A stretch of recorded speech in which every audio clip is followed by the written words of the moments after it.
2 Samuel, chapter 1. Now it came about after the death of Saul, when David had returned from the slaughter of the Amalekites, that David stayed 2 days in Ziklag. And on the 3rd day, behold, a man came from Saul's camp with his clothes torn and dust on his head. And it happened, when he came to David, he fell to the ground and prostrated himself. Then David said to him, "From where do you come?" And he said to him, "I have escaped from the camp of Israel." David said to him, "How did things go? Please tell me." And he said, "The people have fled from the battle, and many of the people also have fallen and are dead. And Saul and his son Jonathan are also dead." Then David said to the young man who told him, "How do you know that Saul and his son Jonathan are dead?" The young man who told him said, "By chance I happened to be on Mount Gilboa, and behold, Saul was leaning on his spear, and behold, the chariots and the horsemen had overtaken him. When he looked behind himself, he saw me and called to me. And I said, 'Here I am.' Then he said to me, 'Who are you?' And I answered him, 'I am an Amalekite.' And he said to me, 'Please stand next to me, and finish me off, for agony has seized me, because my life still lingers in me.' So I stood next to him, and finished him off, because I knew that he could not live after he had fallen. And I took the crown which was on his head, and the band which was on his arm, and I have brought them here to my Lord." Then David took hold of his clothes, and tore them, and so also did all the men who were with him. And they mourned and wept and fasted until evening for Saul and his son Jonathan, and for the people of the Lord and the house of Israel, because they had fallen by the sword. Then David said to the young man who informed him, "Where are you from?" And he answered, "I am the son of a stranger, an Amalekite." And David said to him, "How is it you were not afraid to reach out with your hand to destroy the Lord's anointed?" Then David called one of the young men and said, "Come forward, put him to death." So he struck him, and he died. And David said to him, "Your blood is on your head, because your own mouth has testified against you, saying, 'I have finished off the Lord's anointed.'" Then David sang this song of mourning over Saul and his son Jonathan, and he told them to teach the sons of Judah the mourning song of the bow. Behold, it is written in the book of Jasher. "Your beauty, Israel, is slaughtered on your high places. How the mighty have fallen! Tell it not in Gath. Proclaim it not in the streets of Ashkelon. Or the daughters of the Philistines will rejoice. The daughters of the uncircumcised will celebrate. Mountains of Gilboa, may there be no dew nor rain on you, or fields of offerings. For there the shield of the mighty was defiled, the shield of Saul, not anointed with oil. From the blood of those slaughtered, from the fat of the mighty, the bow of Jonathan did not turn back, and the sword of Saul did not return unstained. Saul and Jonathan, beloved and delightful in life, and in their deaths they were not separated. They were swifter than eagles, they were mightier than lions.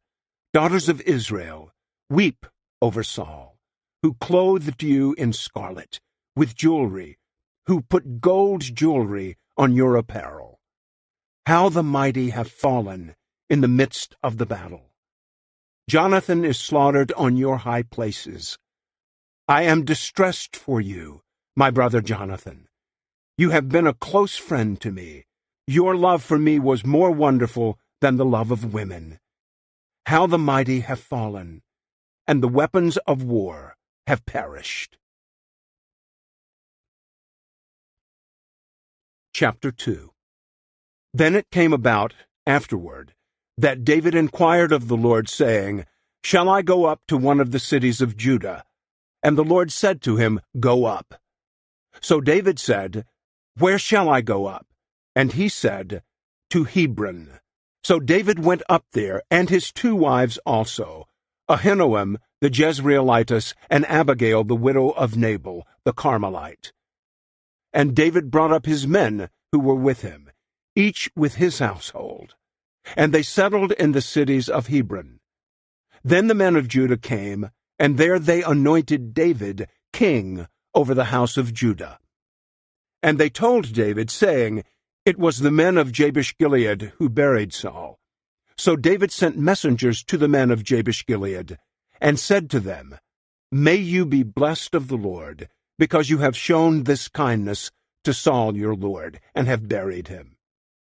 And now may the Lord show kindness and truth to you, and I also will show this goodness to you, because you have done this thing.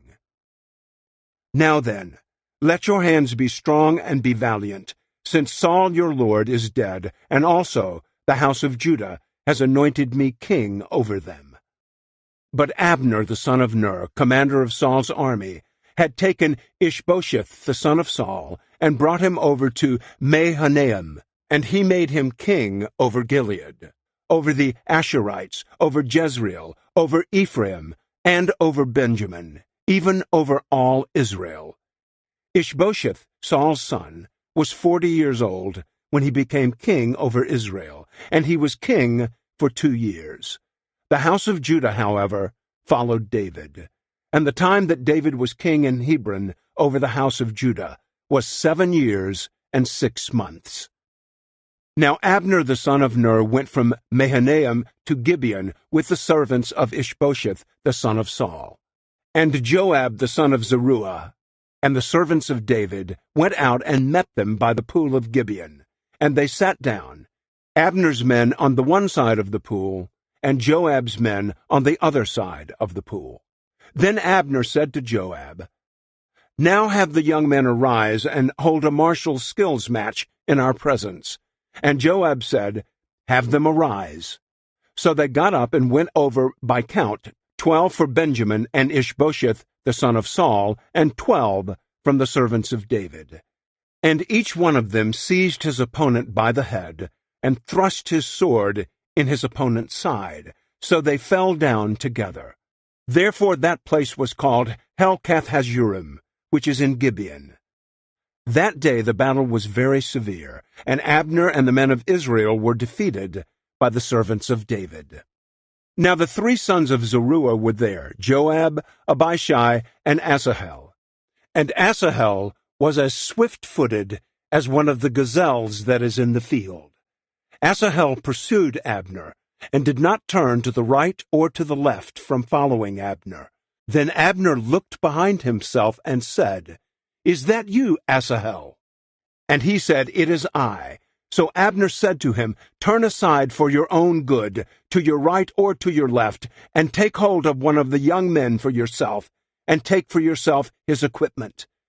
But Asahel was unwilling to turn aside from following him. Then Abner repeated again to Asahel, "Turn aside for your own good from following me. Why should I strike you to the ground? How then could I show my face to your brother Joab?" However, he refused to turn aside. So Abner struck him in the belly with the butt end of the spear, so that the spear came out at his back. And he fell there and died on the spot. And it happened that all who came thereafter to the place where Asahel had fallen and died stood still. But Joab and Abishai pursued Abner, and when the sun was going down, they came to the hill of Ammah, which is opposite Giah, by way of the wilderness of Gibeon. And the sons of Benjamin gathered together behind Abner, and became one troop, and they stood on the top of a hill. Then Abner called to Joab and said, "Should the sword devour forever? Do you not realize that it will be bitter in the end? So how long will you refrain from telling the people to turn back from pursuing their kinsmen?"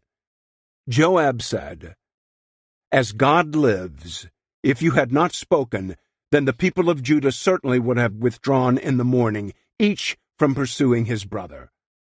So Joab blew the trumpet, and all the people halted and no longer pursued Israel, nor did they continue to fight any more. Abner and his men then went through the Arabah all that night. So they crossed the Jordan, walked all morning, and came to Mahanaim. Then Joab returned from pursuing Abner. But he gathered all the people together, and 19 of David's servants were missing, besides Asahel. However, the servants of David had struck and killed many of Benjamin and Abner's men. 360 men were dead. And they carried Asahel away and buried him in his father's tomb, which was in Bethlehem. Then Joab and his men traveled all night until the day dawned at Hebron. Chapter 3. Now there was a long war between the house of Saul and the house of David, and David became steadily stronger, while the house of Saul became steadily weaker. Sons were born to David in Hebron. His firstborn was Amnon, by Ahinoam the Jezreelitess, and his second Chileab, by Abigail the widow of Nabal the Carmelite, and the third Absalom the son of Maacah, the daughter of Talmai, king of Geshur, and the fourth Adonijah the son of Haggith, and the fifth Shephatiah the son of Abital, and the sixth Ithream, by David's wife Eglah. These sons were born to David in Hebron. Now it happened that while there was war between the house of Saul and the house of David, Abner was strengthening himself in the house of Saul. And Saul had a concubine whose name was Rizpah, the daughter of Aiah. And Ishbosheth said to Abner, "Why have you gone into my father's concubine?" Then Abner became very angry over Ishbosheth's question, and said, "Am I a dog's head that belongs to Judah? Today I show kindness to the house of Saul your father, to his brothers and to his friends, and have not let you fall into the hands of David. Yet today you call me to account for wrongdoing with that woman? May God do so to me and more so, if, as the Lord has sworn to David, I do not accomplish this for him, to transfer the kingdom from the house of Saul, and to establish the throne of David over Israel and over Judah, from Dan even to Beersheba." And Ishbosheth could no longer say a word in response to Abner, because he was afraid of him. Then Abner sent messengers to David at his place, saying, "Whose is the land?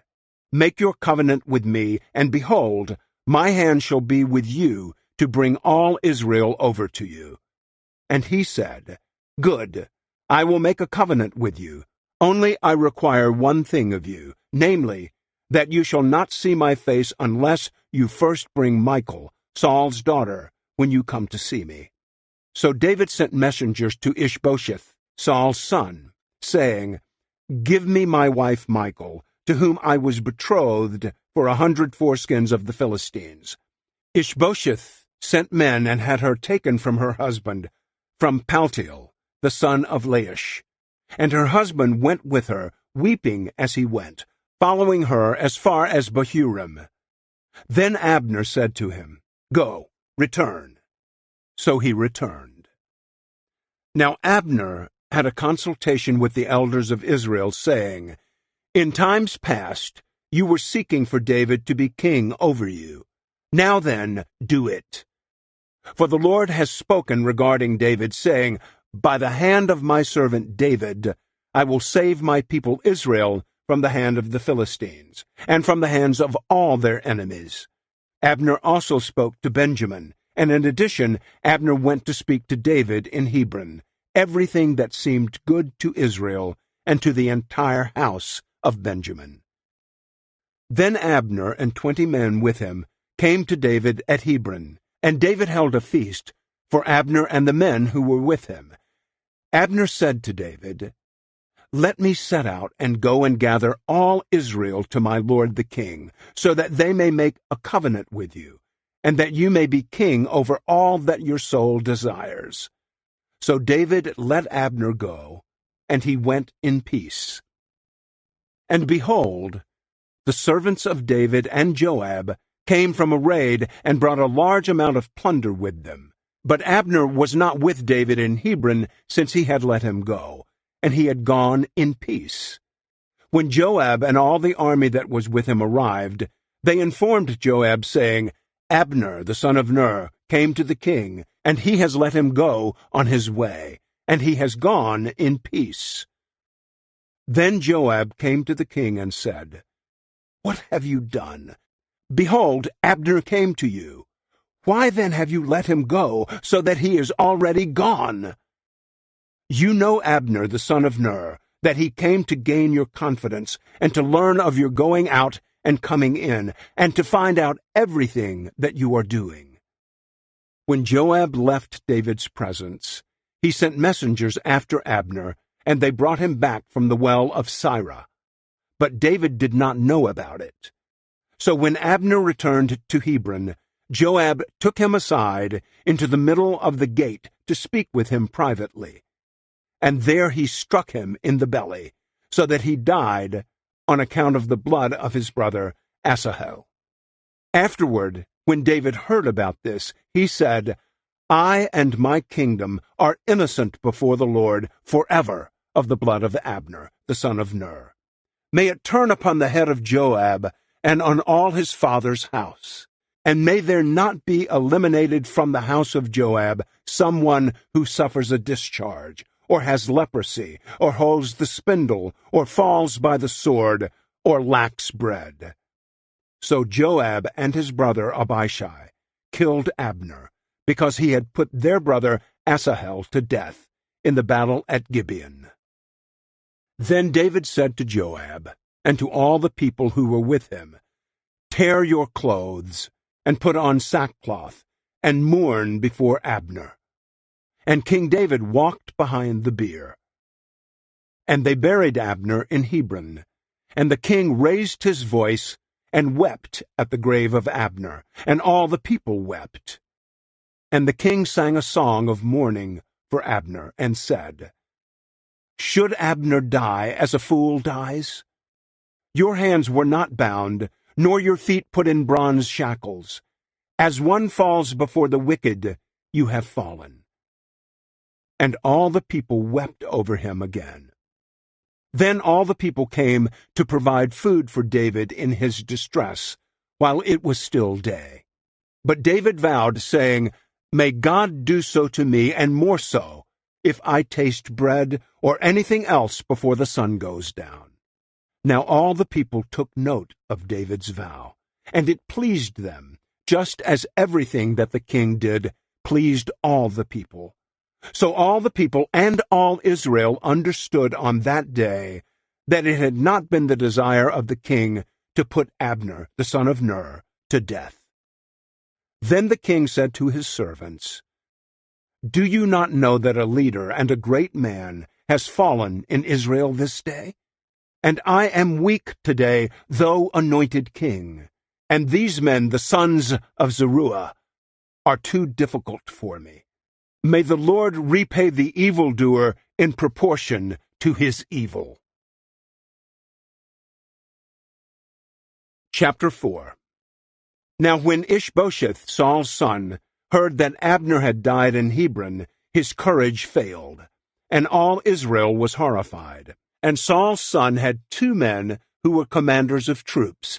The name of the one was Baanah, and the name of the other Rechab, sons of Rimmon the Beerothite, of the sons of Benjamin, for Beeroth is also considered part of Benjamin. And the Beerothites fled to Gittaim, and have lived there as strangers until this day. Now Jonathan, Saul's son, had a son who was disabled in both feet. He was 5 years old when the news of Saul and Jonathan came from Jezreel, and his nurse picked him up and fled. But it happened that in her hurry to flee, he fell and could no longer walk. And his name was Mephibosheth.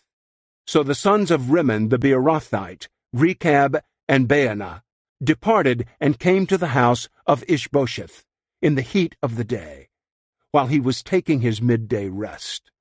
And they came to the interior of the house as if to get wheat. and they struck him in the belly. And Rechab and his brother Baanah escaped. Now when they had come into the house, as he was lying on his bed in his bedroom, they struck him and killed him, and they beheaded him. And they took his head and traveled by way of the Arabah all night. Then they brought the head of Ishbosheth to David at Hebron, and said to the king, Behold, the head of Ishbosheth, the son of Saul, your enemy, who sought your life. So the Lord has given my lord the king vengeance this day on Saul and his descendants. But David replied to Rechab and his brother Baanah, sons of Rimmon the Beerothite, and said to them, As the Lord lives, who has redeemed my life from all distress, when the one who informed me, saying, Behold, Saul is dead, also viewed himself as the bearer of good news, I seized him and killed him in Ziklag, which was the reward I gave him for his news.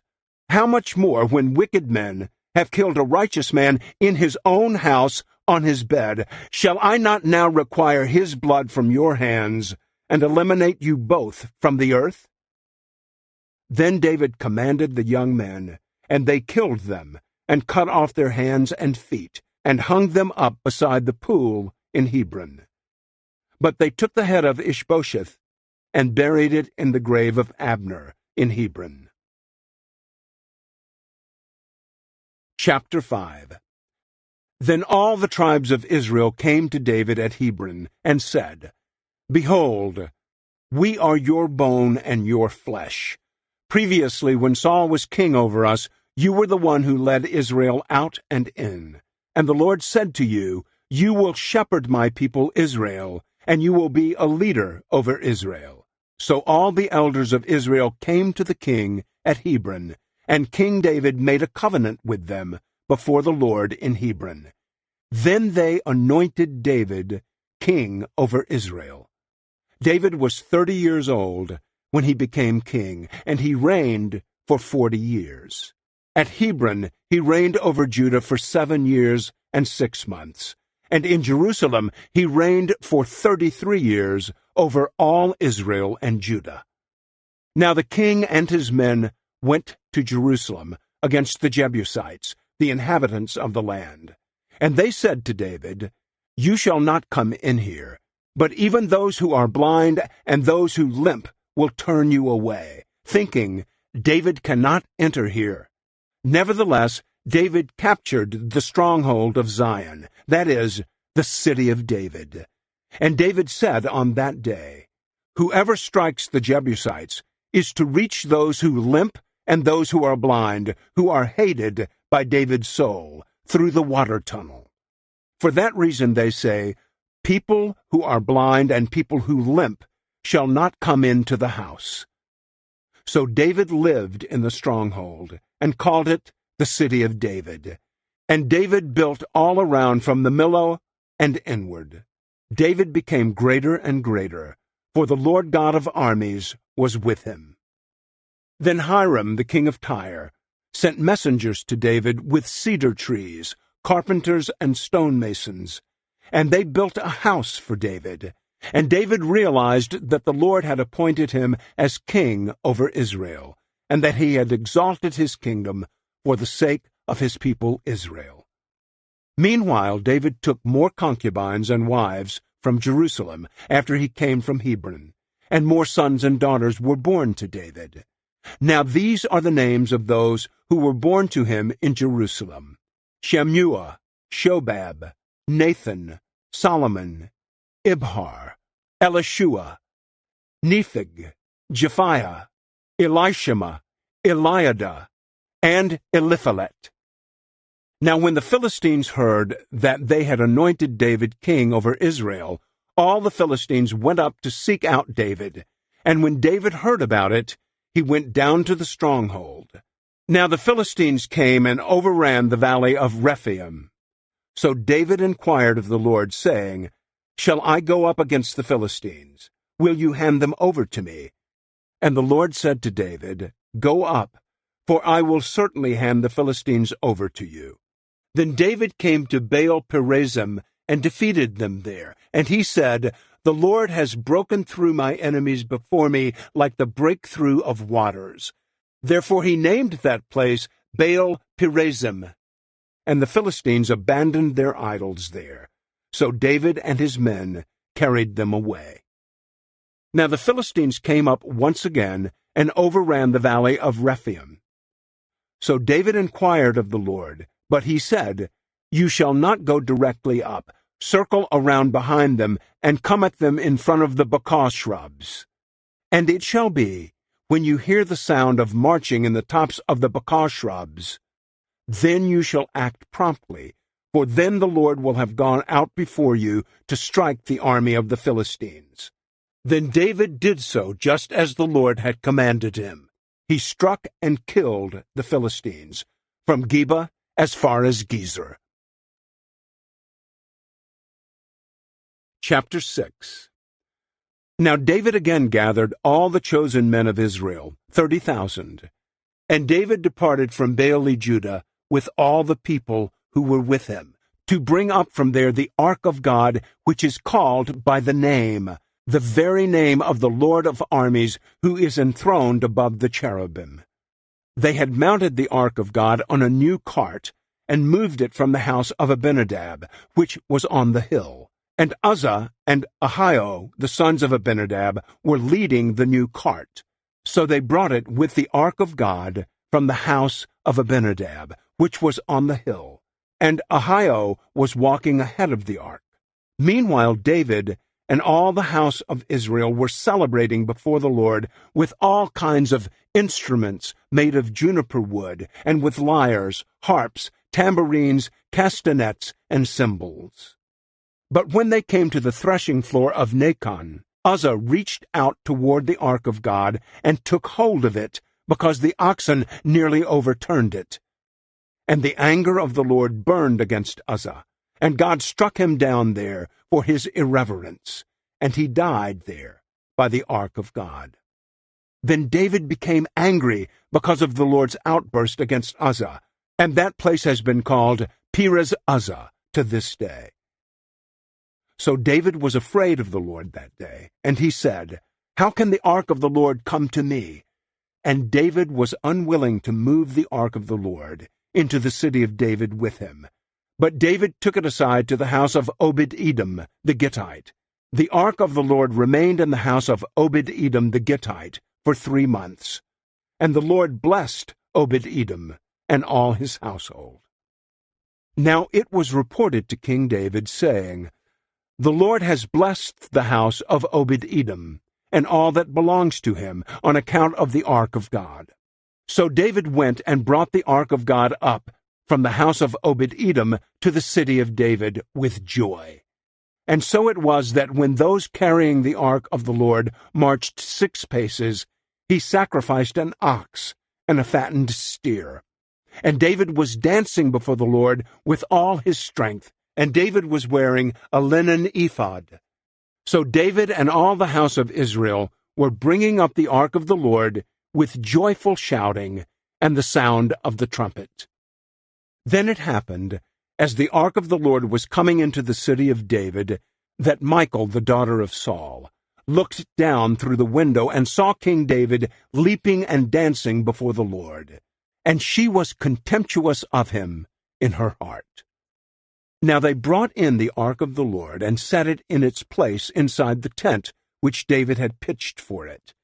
And David offered burnt offerings and peace offerings before the Lord. When David had finished offering the burnt offering and the peace offerings, he blessed the people in the name of the Lord of armies. Further, he distributed to all the people, to all the multitude of Israel, both to men and women, a cake of bread, one of dates, and one of raisins to each one. Then all the people left, each to his house. But when David returned to bless his own household, Michal, the daughter of Saul, came out to meet David and said, "How the king of Israel dignified himself today! For he exposed himself today in the sight of his servants' female slaves, as one of the rabble shamelessly exposes himself." But David said to Michal, "I was before the Lord, who preferred me to your father and to all his house, to appoint me as ruler over the people of the Lord, over Israel. So I will celebrate before the Lord. And I might demean myself even more than this, and be lowly in my own sight. But with the female slaves of whom you have spoken with them, I am to be held in honor. And Michal, the daughter of Saul, had no child to the day of her death. Chapter 7. Now it came about, when the king lived in his house, and the Lord had given him rest on every side from all his enemies, that the king said to Nathan the prophet, See now, I live in a house of cedar, but the ark of God remains within the tent. Nathan said to the king, Go, do all that is in your mind, for the Lord is with you. But in the same night the word of the Lord came to Nathan, saying, Go and say to my servant David, This is what the Lord says. Should you build me a house for my dwelling? For I have not dwelt in a house since the day I brought up the sons of Israel from Egypt, even to this day. Rather, I have been moving about in a tent, that is, in a dwelling place. Wherever I have gone with all the sons of Israel, did I speak a word with one of the tribes of Israel, whom I commanded to shepherd my people Israel, saying, Why have you not built me a house of cedar? Now then, this is what you shall say to my servant David. This is what the Lord of armies says. I myself took you from the pasture, from following the sheep, to be leader over my people Israel. And I have been with you wherever you have gone, and have eliminated all your enemies from you. I will also make a great name for you, like the names of the great men who are on the earth. And I will establish a place for my people Israel, and will plant them, so that they may live in their own place, and not be disturbed again, nor will malicious people oppress them any more as previously, even from the day that I appointed judges over my people Israel. And I will give you rest from all your enemies. The Lord also declares to you that the Lord will make a house for you. When your days are finished, and you lie down with your fathers, I will raise up your descendant after you, who will come from you, and I will establish his kingdom. He shall build a house for my name, and I will establish the throne of his kingdom forever. I will be a father to him, and he will be a son to me. When he does wrong, I will discipline him with a rod of men and with strokes of sons of mankind. But my favor shall not depart from him, as I took it away from Saul, whom I removed from you. Your house and your kingdom shall endure before me forever. Your throne shall be established forever. In accordance with all these words and all of this vision, so Nathan spoke to David. Then David the king came in and sat before the Lord, and he said, Who am I, Lord God, and who are the members of my household, that you have brought me this far? And yet this was insignificant in your eyes, Lord God, for you have spoken also of the house of your servant regarding the distant future. And this is the custom of mankind, Lord God. Again, what more can David say to you? For you know your servant, Lord God. For the sake of your word and according to your heart, you have done all this greatness to let your servant know. For this reason, you are great, Lord God. For there is no one like you, and there is no God except you, according to all that we have heard with our ears. And what one nation on the earth is like your people, Israel, whom God went to redeem for himself as a people, and to make a name for himself, and to do a great thing for you and awesome things for your land, because of your people, whom you have redeemed for yourself from Egypt, from other nations and their gods. For you have established for yourself your people Israel as your own people forever, and you, Lord, have become their God. Now then, Lord God, the word that you have spoken about your servant and his house, confirm it forever, and do just as you have spoken, so that your name may be great forever, by saying, The Lord of armies is God over Israel.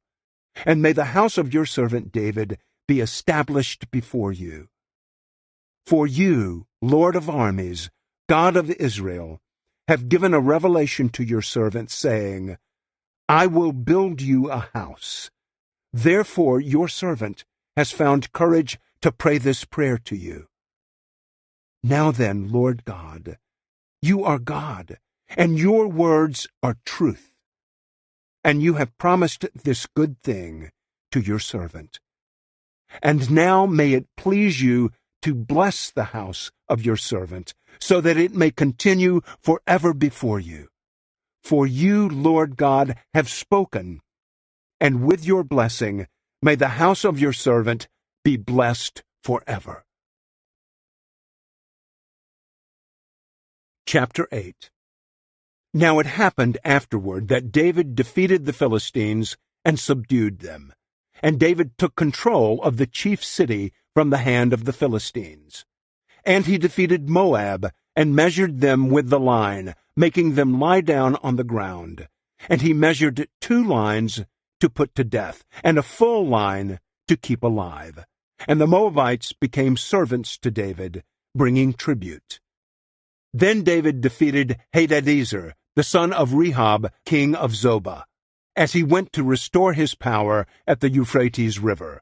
And David captured from him 1,700 horsemen and 20,000 foot soldiers. And David hamstrung almost all the chariot horses, but left enough of them for 100 chariots. When the Arameans of Damascus came to help Hadadezer, king of Zobah, David killed 22,000 men among the Arameans. Then David put garrisons among the Arameans of Damascus, and the Arameans became servants to David, bringing tribute. And the Lord helped David wherever he went. David took the shields of gold, which were carried by the servants of Hadadezer, and brought them to Jerusalem. And from Betah and Berothai, cities of Hadadezer, King David took a very large amount of bronze. Now when Toi, king of Hamath, heard that David had defeated the whole army of Hadadezer, Toi sent his son Joram to King David to greet him and bless him, because he had fought Hadadezer and defeated him. For Hadadezer had been at war with Toi, and Joram brought with him articles of silver, gold, and bronze. King David also consecrated these gifts to the Lord, with the silver and gold that he had consecrated from all the nations which he had subdued, from Aram, Moab, the sons of Ammon, the Philistines, Amalek, and from the spoils of Hadadezer, son of Rehob, king of Zobah. So David made a name for himself when he returned from killing 18,000 Arameans in the Valley of Salt. He also put garrisons in Edom. In all Edom he put garrisons, and all the Edomites became servants to David. And the Lord helped David wherever he went. So David reigned over all Israel, and David administered justice and righteousness for all his people. Joab the son of Zeruiah was commander over the army, and Jehoshaphat the son of Ahilud was secretary. Zadok the son of Ahitub and Ahimelech the son of Abiathar were priests, and Seraiah was scribe. Benaiah the son of Jehoiada was over the Kerethites and the Pelethites, and David's sons were chief ministers. Chapter 9. Then David said, Is there anyone still left of the house of Saul, so that I could show him kindness for Jonathan's sake? Now there was a servant of the house of Saul, whose name was Ziba, and they summoned him to David. And the king said to him, "Are you Ziba?" And he said, "I am your servant." Then the king said, "Is there no one remaining of the house of Saul, to whom I could show the kindness of God?" And Ziba said to the king, "There is still a son of Jonathan, one who is disabled in both feet." So the king said to him, "Where is he?" And Ziba said to the king, "Behold, he is in the house of Machir, the son of Ammiel, in Lodebar." Then King David sent messengers who brought him from the house of Machir, the son of Ammiel, from Lodebar. Mephibosheth, the son of Jonathan, the son of Saul, came to David, and fell on his face, and prostrated himself. And David said, "Mephibosheth." And he said, "Here is your servant." Then David said to him, "Do not be afraid, for I will assuredly show kindness to you, for the sake of your father Jonathan, and I will restore to you all the land of your grandfather Saul, and you yourself shall eat at my table regularly." Again he prostrated himself and said, "What is your servant, that you should be concerned about a dead dog like me?" Then the king summoned Saul's servant Ziba, and said to him, "Everything that belonged to Saul and to all his house I have given to your master's grandson. You and your sons and your servants shall cultivate the land for him, and you shall bring in the produce so that your master's grandson will have food to eat. Nevertheless, Mephibosheth, your master's grandson, shall eat at my table regularly." Now Ziba had 15 sons and 20 servants. Then Ziba said to the king, "In accordance with everything that my lord the king commands his servant, so your servant will do." So Mephibosheth ate at David's table, as one of the king's sons. Mephibosheth had a young son whose name was Micah, and all who lived in the house of Ziba were servants to Mephibosheth. So Mephibosheth lived in Jerusalem because he ate at the king's table regularly, and he was disabled in his 2 feet. Chapter 10. Now it happened afterward that the king of the Ammonites died, and his son Hanun became king in his place. Then David said, "I will show kindness to Hanun, the son of Nahash, just as his father showed kindness to me." So David sent some of his servants to console him about his father. But when David's servants came to the land of the Ammonites, the commanders of the Ammonites said to their lord Hanun, "Do you think that David is simply honoring your father, since he has sent you servants to console you? Has David not sent his servants to you in order to explore the city, to spy it out and overthrow it?" So Hanun took David's servants and shaved off half of their beards, and cut off their robes in the middle as far as their buttocks, and sent them away. When messengers informed David, he sent servants to meet them, because the men were extremely humiliated. And the king said, "Stay in Jericho until your beards grow back, and then you shall return." Now when the sons of Ammon saw that they had become repulsive to David, the sons of Ammon sent messengers and hired the Arameans of Beth-rehob, and the Arameans of Zobah, 20,000 foot soldiers, and the king of Maacah with 1,000 men, and the men of Tob with 12,000 men. When David heard about this, he sent Joab and all the army, the warriors. And the sons of Ammon came out and lined up for battle at the entrance of the city, while the Arameans of Zobah and of Rehob, and the men of Tob and Maacah were stationed by themselves in the field. Now when Joab saw that the battle was set against him at the front and at the rear, he selected warriors from all the choice men in Israel, and lined them up against the Arameans. But the remainder of the people he placed under the command of his brother Abishai, and he lined them up against the sons of Ammon. And he said, "If the Arameans are too strong for me, then you shall help me. But if the sons of Ammon are too strong for you, then I will come to help you. Be strong, and let's show ourselves courageous for the sake of our people and the cities of our God. and may the Lord do what is good in his sight." So Joab and the people who were with him advanced to the battle against the Arameans, and they fled from him. When the sons of Ammon saw that the Arameans had fled, they also fled from Abishai and entered the city. Then Joab returned from fighting against the sons of Ammon and came to Jerusalem. When the Arameans saw that they had been defeated by Israel, they assembled together. And Hadadezer sent word, and brought out the Arameans who were beyond the Euphrates River, and they came to Helam. And Shobach, the commander of the army of Hadadezer, led them. Now when it was reported to David, he gathered all Israel together, and crossed the Jordan, and came to Helam. And the Arameans lined up against David, and fought him. But the Arameans fled from Israel, and David killed 700 charioteers of the Arameans, and 40,000 horsemen, and struck Shobach the commander of their army, and he died there. When all the kings, servants of Hadadezer, saw that they had been defeated by Israel, they made peace with Israel, and served them.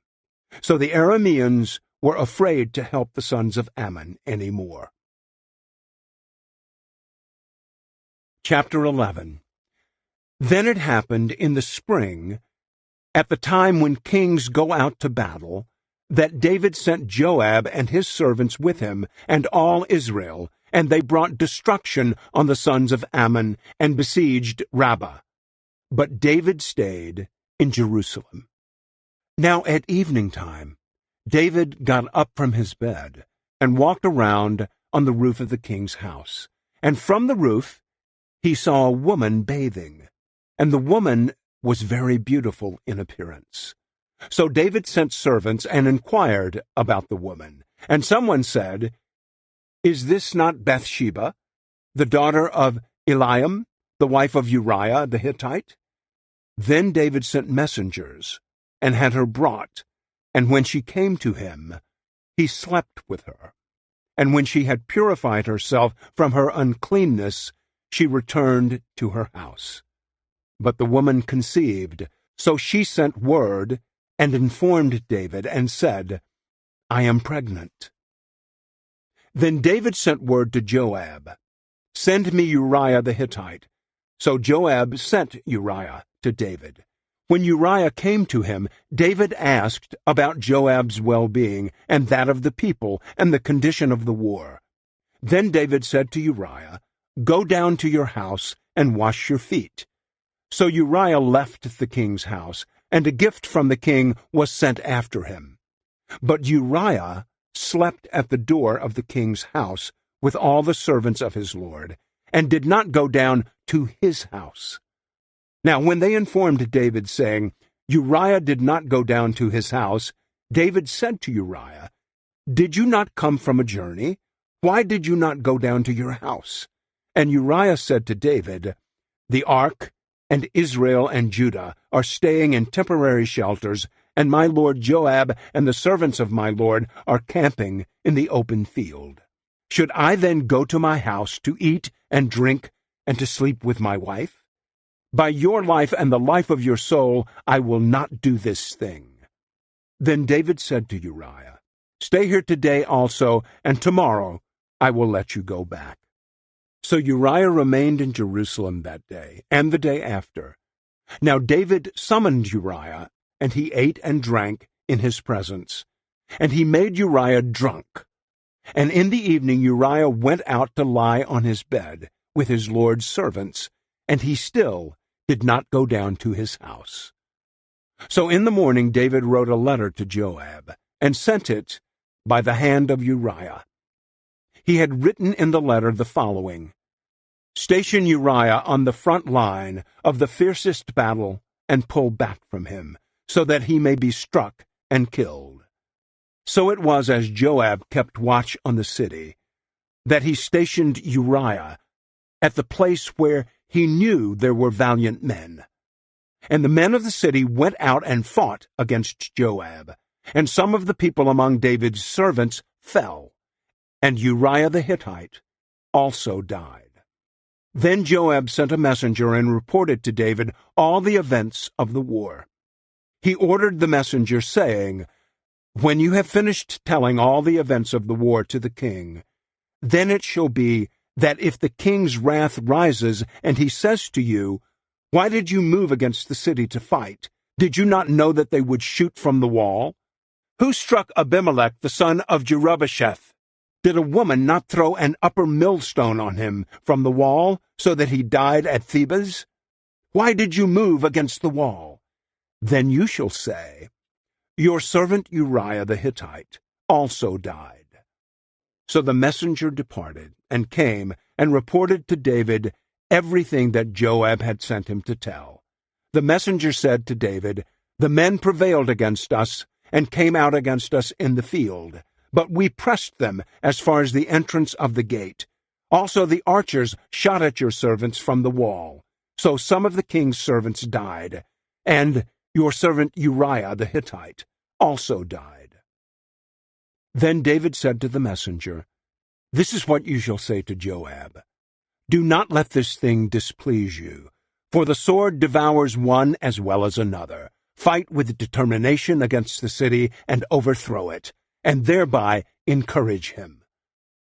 Now when Uriah's wife heard that her husband Uriah was dead, she mourned for her husband. When the time of mourning was over, David sent servants and had her brought to his house, and she became his wife.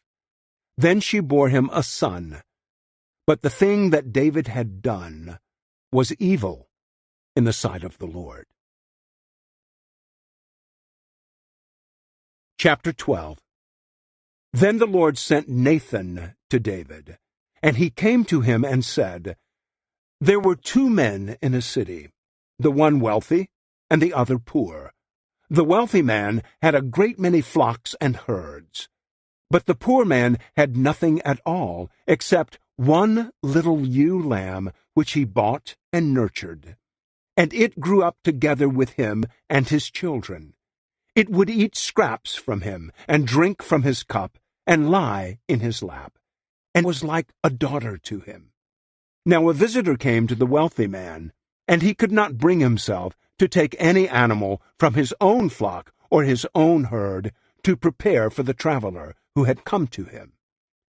So he took the poor man's ewe lamb and prepared it for the man who had come to him.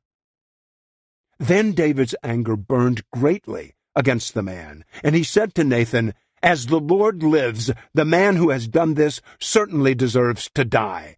So he must make restitution for the lamb 4 times over, since he did this thing and had no compassion." Nathan then said to David, "You yourself are the man. This is what the Lord, the God of Israel, says. It is I who anointed you as king over Israel, and it is I who rescued you from the hand of Saul. I also gave you your master's house, and put your master's wives into your care. And I gave you the house of Israel and Judah, and if that had been too little, I would have added to you many more things like these. Why have you despised the word of the Lord, by doing evil in his sight? You have struck and killed Uriah the Hittite with the sword. You have taken his wife as your wife, and you have slaughtered him with the sword of the sons of Ammon.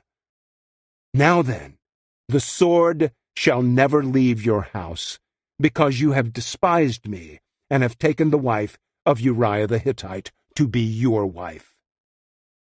This is what the Lord says. Behold, I am going to raise up evil against you from your own household. I will even take your wives before your eyes, and give them to your companion, and he will sleep with your wives in broad daylight. Indeed, you did it secretly, but I will do this thing before all Israel, and in open daylight." Then David said to Nathan, "I have sinned against the Lord." And Nathan said to David, "The Lord also has allowed your sin to pass. You shall not die. However, since by this deed You have shown utter disrespect for the Lord. The child himself, who is born to you, shall certainly die." Then Nathan went to his house. Later, the Lord struck the child that Uriah's widow bore to David, so that he was very sick. David therefore pleaded with God for the child, and David fasted and went and lay all night on the ground. The elders of his household stood beside him in order to help him up from the ground, but he was unwilling and would not eat food with them. Then it happened on the 7th day that the child died. And David's servants were afraid to tell him that the child was dead, for they said, "Behold, while the child was still alive, we spoke to him, and he did not listen to us. How then can we tell him that the child is dead, since he might do himself harm?" But when David saw that his servants were whispering together, David perceived that the child was dead.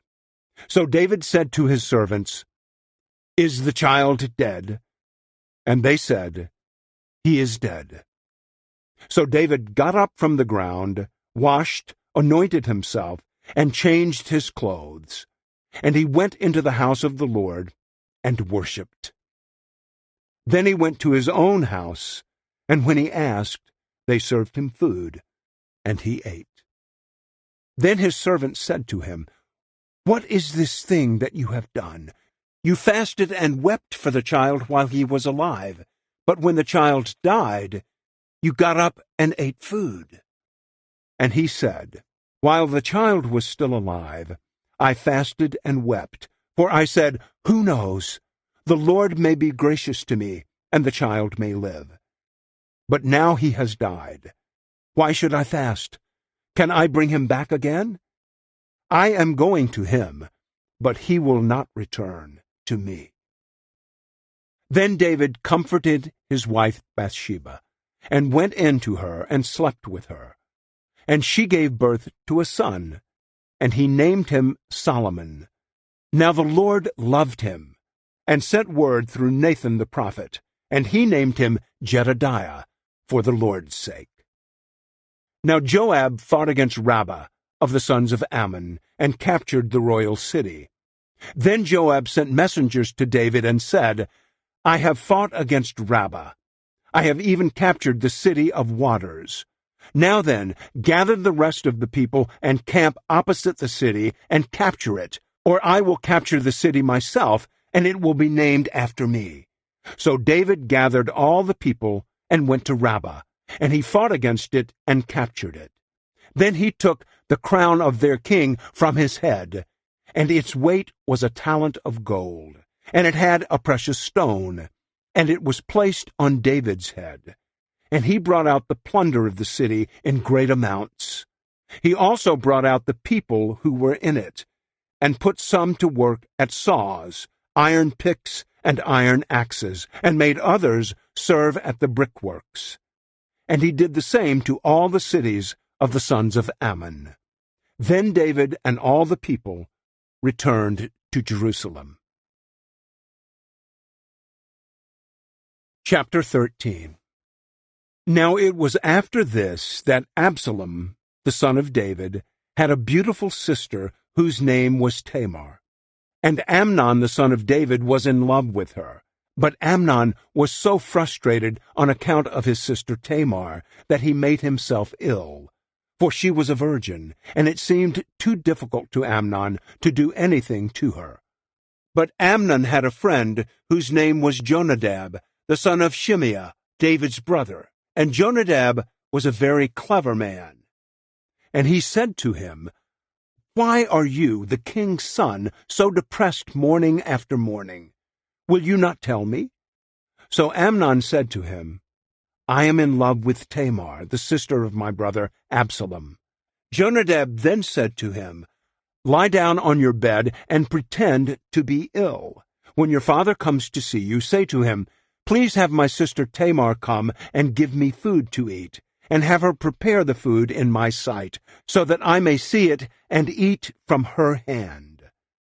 So Amnon lay down and pretended to be ill. when the king came to see him, Amnon said to the king, "Please have my sister Tamar come, and make me a couple of pastries in my sight, so that I may eat from her hand."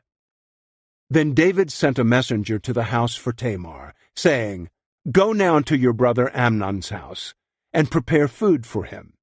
So Tamar went to her brother Amnon's house, and he was lying in bed. And she took dough, kneaded it, made pastries in his sight, and baked the pastries. Then she took the tray and served them to him, but he refused to eat. And Amnon said, "Have everyone leave me." So everyone left him. Then Amnon said to Tamar, "Bring the food into the bedroom, so that I may eat from your hand." So Tamar took the pastries which she had made, and brought them into the bedroom to her brother Amnon. When she brought them to him to eat, he took hold of her, and said to her, "Come, sleep with me, my sister." But she said to him, "No, my brother, do not violate me, for such a thing is not done in Israel. Do not do this disgraceful sin. As for me, where could I get rid of my shame? And as for you, you will be like one of the fools in Israel. Now then, please speak to the king, for he will not withhold me from you." However, he would not listen to her. Since he was stronger than she, he violated her and slept with her. Then Amnon hated her with a very great hatred. Indeed, the hatred with which he hated her was greater than the love with which he had loved her. And Amnon said to her, "Get up, go away." But she said to him, "No, because this wrong in sending me away is greater than the other that you have done to me." Yet he would not listen to her. Then he called his young man who attended him and said, "Now throw this woman out of my presence and lock the door behind her." Now she had on a long-sleeved garment, for this is how the virgin daughters of the king dressed themselves, in robes. Then his attendant took her out and locked the door behind her. Tamar took ashes and put them on her head, and tore her long-sleeved garment which was on her. And she put her hand on her head and went on her way, crying out as she went. Then Absalom, her brother, said to her, "Has Amnon your brother been with you? But now keep silent, my sister. He is your brother. Do not take this matter to heart." So Tamar remained and was isolated in her brother Absalom's house. Now when King David heard about all these matters, he became very angry. But Absalom did not speak with Amnon, either good or bad. For Absalom hated Amnon, because he had violated his sister Tamar. Now it came about, after 2 full years, that Absalom had sheep-shearers in Baal-hazor, which is near Ephraim, and Absalom invited all the king's sons to celebrate. And Absalom came to the king and said, "Behold now, your servant has sheep-shearers. May the king and his servants please go with your servant." But the king said to Absalom, "No, my son, we should not all go, so that we will not be a burden to you." Though he urged him, he would not go, but he blessed him. Then Absalom said, "If not, please have my brother Amnon go with us." But the king said to him, "Why should he go with you?" Nevertheless, Absalom urged him, so he let Amnon and all the king's sons go with him. Then Absalom commanded his servants, saying, "See now, when Amnon's heart is cheerful with wine, and I say to you, 'Strike Amnon,' then put him to death. Do not fear. Have I not commanded you myself? Be courageous and be valiant." And the servants of Absalom did to Amnon just as Absalom had commanded. Then all the king's sons got up, and each mounted his mule, and fled. Now it was while they were on the way that the report came to David, saying, "Absalom has struck and killed all the king's sons, and not one of them is left." Then the king stood up, tore his clothes, and lay on the ground, and all his servants were standing by with clothes torn. And Jonadab, the son of Shimeah, David's brother, responded, "Let my lord not assume that they have put to death all the young men, the king's sons, for only Amnon is dead, because this has been set up by the intent of Absalom, since the day that he violated his sister Tamar. So now may my lord the king not take the report to heart, claiming all the king's sons are dead, but only Amnon is dead." Now Absalom had fled, and the young man who was the watchman raised his eyes and looked, and behold, many people were coming from the road behind him by the side of the mountain. And Jonadab said to the king, "Behold, the king's sons have come, so it has happened according to your servant's word." As soon as he had finished speaking, behold, the king's sons came, and raised their voices, and wept. And the king and all his servants also wept, very profusely. Now Absalom had fled, and gone to Talmai, the son of Ammihud, the king of Geshur. And David mourned for his son every day. So Absalom had fled and gone to Geshur, and was there for 3 years. And the heart of King David longed to go out to Absalom, for he was comforted regarding Amnon, since he was dead. Chapter 14. Now Joab, the son of Zeruiah, perceived that the king's heart was drawn toward Absalom. So Joab sent a messenger to Tekoa, and brought a wise woman from there, and said to her, "Please follow mourning rites, and put on mourning garments now, and do not anoint yourself with oil, but be like a woman who has been mourning for the dead for many days. Then go to the king and speak to him in this way." So Joab put the words in her mouth. Now when the woman of Tekoa spoke to the king, she fell on her face to the ground and prostrated herself, and said, "Help, O king." And the king said to her, "What is troubling you?" And she answered, "Truly I am a widow, for my husband is dead. And your servant had 2 sons, but the 2 of them fought in the field, and there was no one to save them from each other. So one struck the other and killed him. Now behold, the entire family has risen against your servant, and they have said, 'Hand over the one who struck his brother, so that we may put him to death for the life of his brother, whom he killed, and eliminate the heir as well.' So they will extinguish my coal which is left, so as to leave my husband neither name nor remnant on the face of the earth." Then the king said to the woman, "Go to your home, and I will issue orders concerning you." The woman of Tekoa said to the king, "My lord the king, the guilt is on me and my father's house, but the king and his throne are guiltless." So the king said, "Whoever speaks to you, bring him to me, and he will not touch you any more." Then she said, "May the king please remember the Lord your God, so that the avenger of blood will not continue to destroy, otherwise they will destroy my son." And he said, "As the Lord lives, not one hair of your son shall fall to the ground." Then the woman said, "Please let your servant speak a word to my lord the king." And he said, "Speak."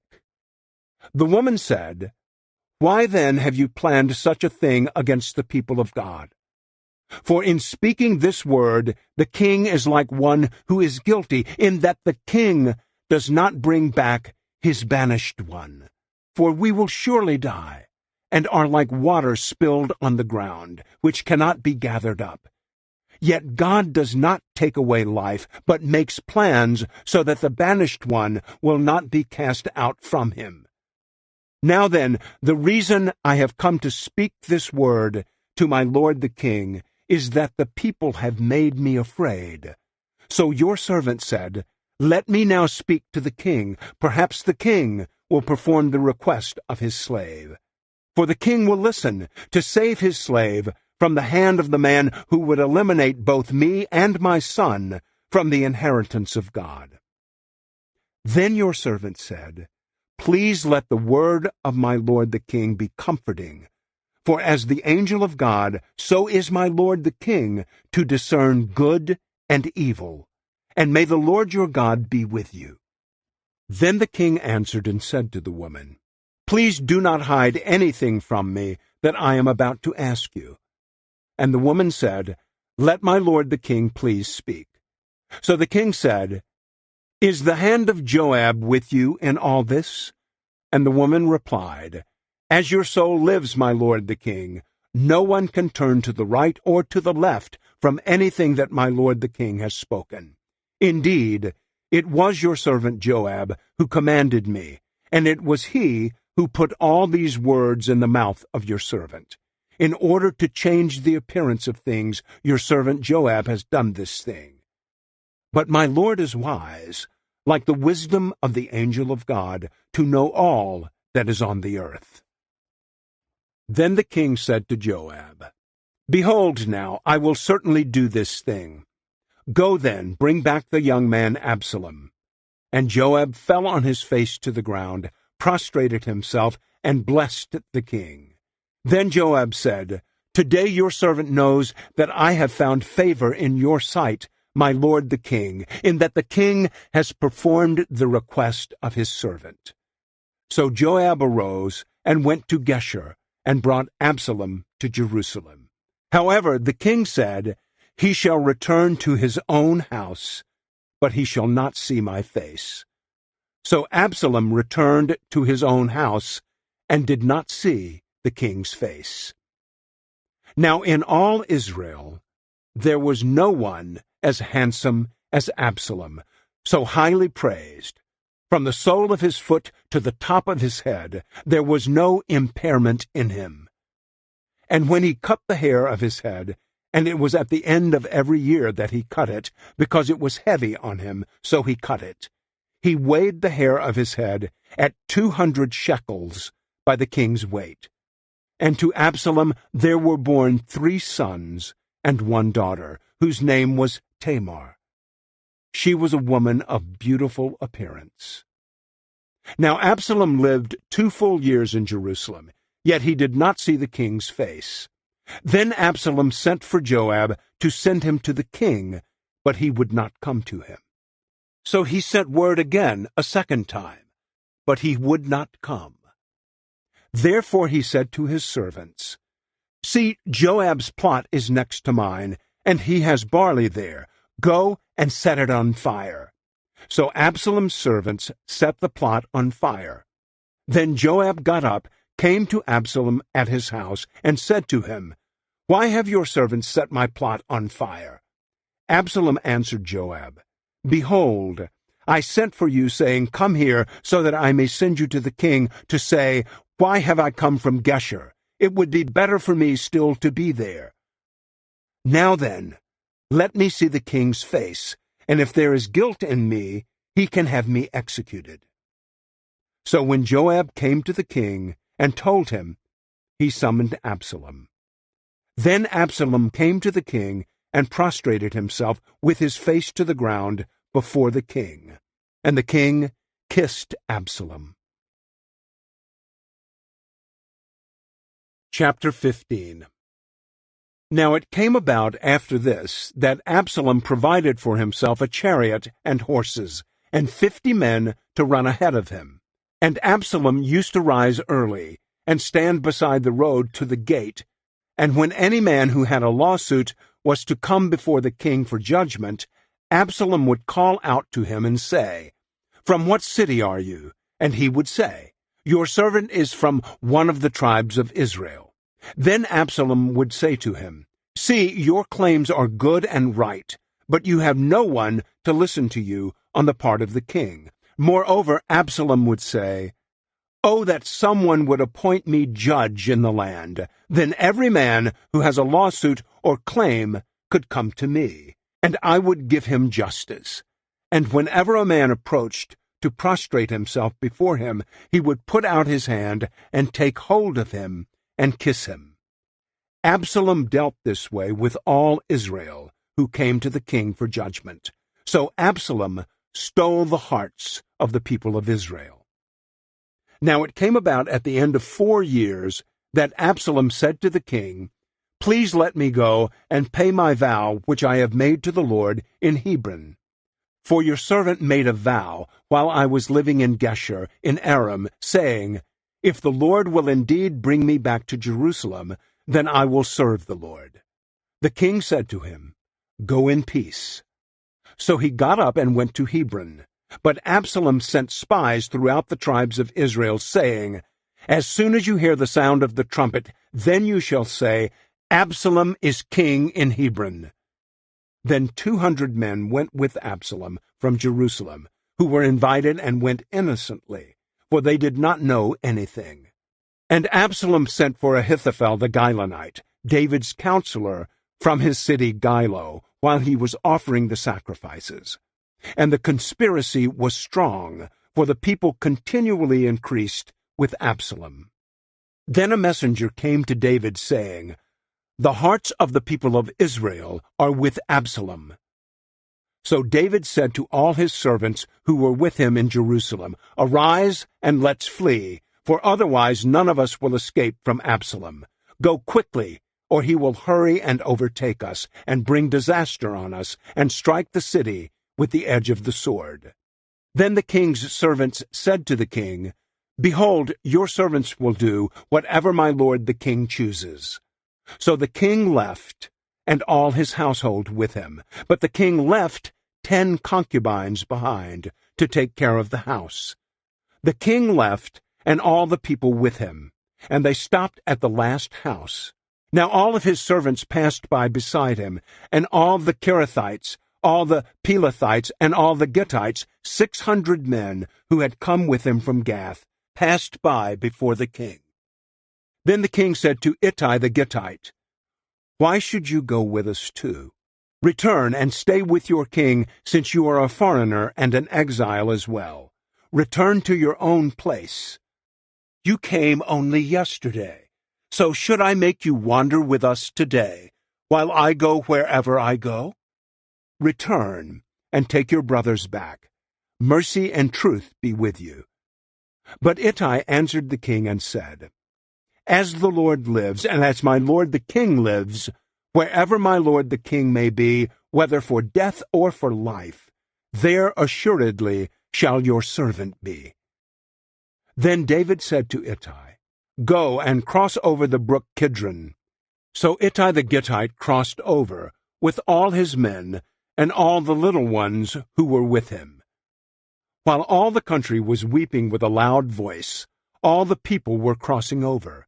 The king was also crossing over the brook Kidron, and all the people were crossing over toward the way of the wilderness. Now behold, Zadok also came, and all the Levites with him, carrying the ark of the covenant of God. And they set down the ark of God, and Abiathar came up until all the people had finished crossing over from the city. And the king said to Zadok, "Return the ark of God to the city. If I find favor in the sight of the Lord, then he will bring me back, and show me both it and his habitation. But if he says this, I have no delight in you, then here I am. Let him do to me as seems good to him." The king also said to Zadok the priest, "Are you not a seer? Return to the city in peace, and your 2 sons with you, your son Ahimaaz and Jonathan the son of Abiathar. See, I am going to wait at the river crossing places of the wilderness until word comes from you to inform me." So Zadok and Abiathar returned the ark of God to Jerusalem and remained there. And David was going up the ascent of the Mount of Olives, weeping as he went, and his head was covered, and he was walking barefoot. Then all the people who were with him each covered his own head, and they were going up weeping as they went. Now someone informed David, saying, "Ahithophel is among the conspirators with Absalom." And David said, "Lord, please make the advice of Ahithophel foolish." It happened as David was coming to the summit where God was worshipped, that behold, Hushai the Archite met him with his coat torn and dust on his head. And David said to him, If you go over with me, then you will become a burden to me. But if you return to the city and say to Absalom, I will be your servant, O king, even as I was your father's servant in time past, so now I will also be your servant, then you can foil the advice of Ahithophel for me. Are Zadok and Abiathar, the priests, not with you there? So it shall be that whatever you hear from the king's house, you shall report to Zadok and Abiathar, the priests. Behold, their 2 sons are there with them, Ahimaaz, Zadok's son, and Jonathan, Abiathar's son, and by them you shall send me everything that you hear. So Hushai, David's friend, came into the city, and Absalom came into Jerusalem. Chapter 16. Now when David had gone on a little beyond the summit, behold, Ziba, the servant of Mephibosheth, met him with a team of saddled donkeys, and on them were 200 loaves of bread, 100 cakes of raisins, 100 summer fruits, and a jug of wine. And the king said to Ziba, Why do you have these? And Ziba said, The donkeys are for the king's household to ride, the bread and summer fruit are for the young men to eat, and the wine for whoever is weary in the wilderness to drink. Then the king said, And where is your master's son? And Ziba said to the king, Behold, he is staying in Jerusalem, for he said, Today the house of Israel will restore the kingdom of my father to me. So the king said to Ziba, Behold, all that belongs to Mephibosheth is yours.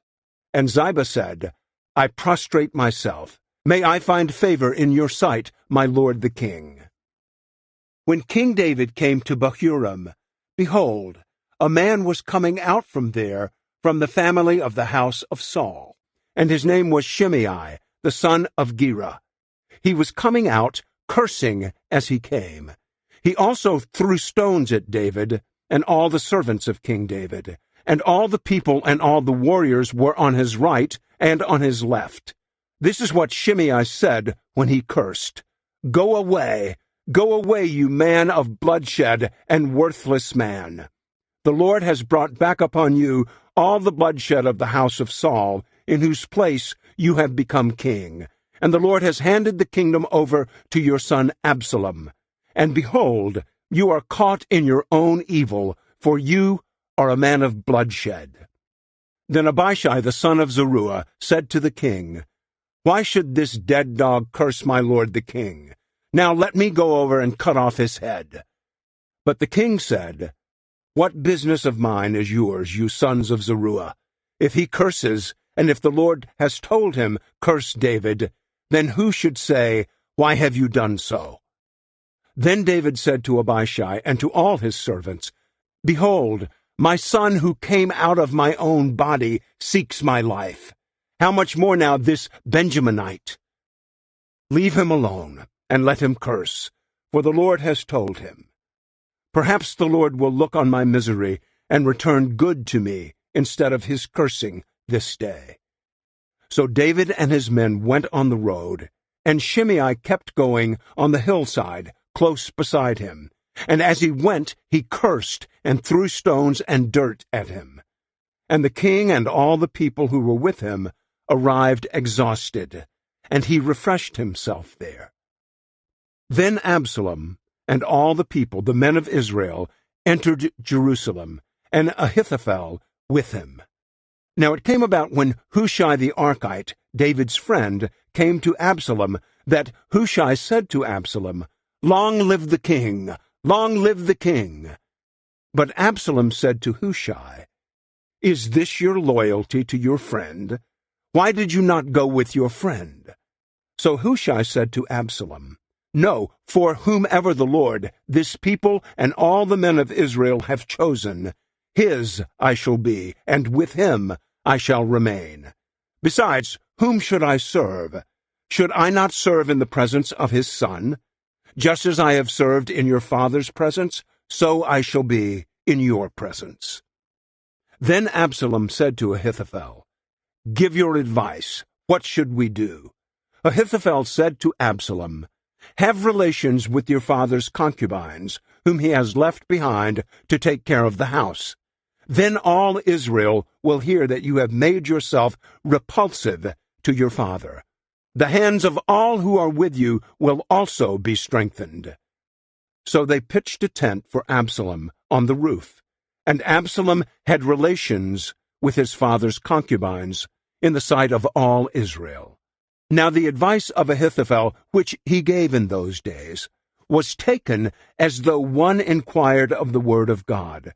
So was all the advice of Ahithophel regarded by both David and Absalom. Chapter 17. Furthermore, Ahithophel said to Absalom, "Please let me choose 12,000 men, and let me set out and pursue David tonight, and I will attack him while he is weary and exhausted, and startle him, so that all the people who are with him will flee.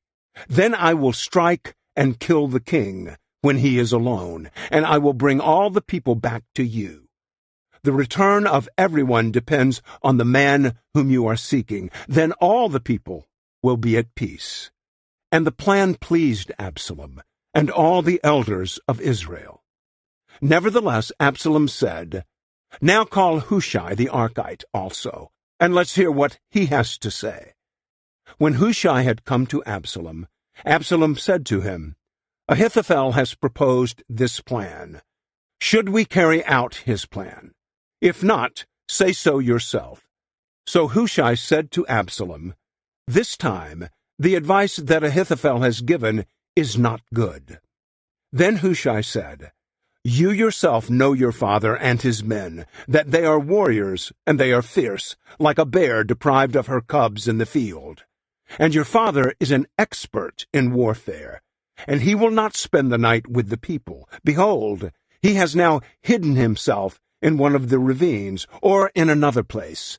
And it will be that when he falls on them at the first attack, whoever hears it will say, 'There has been a slaughter among the people who follow Absalom.'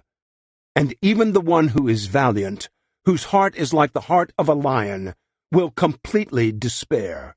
For all Israel knows that your father is a mighty man, and those who are with him are valiant men.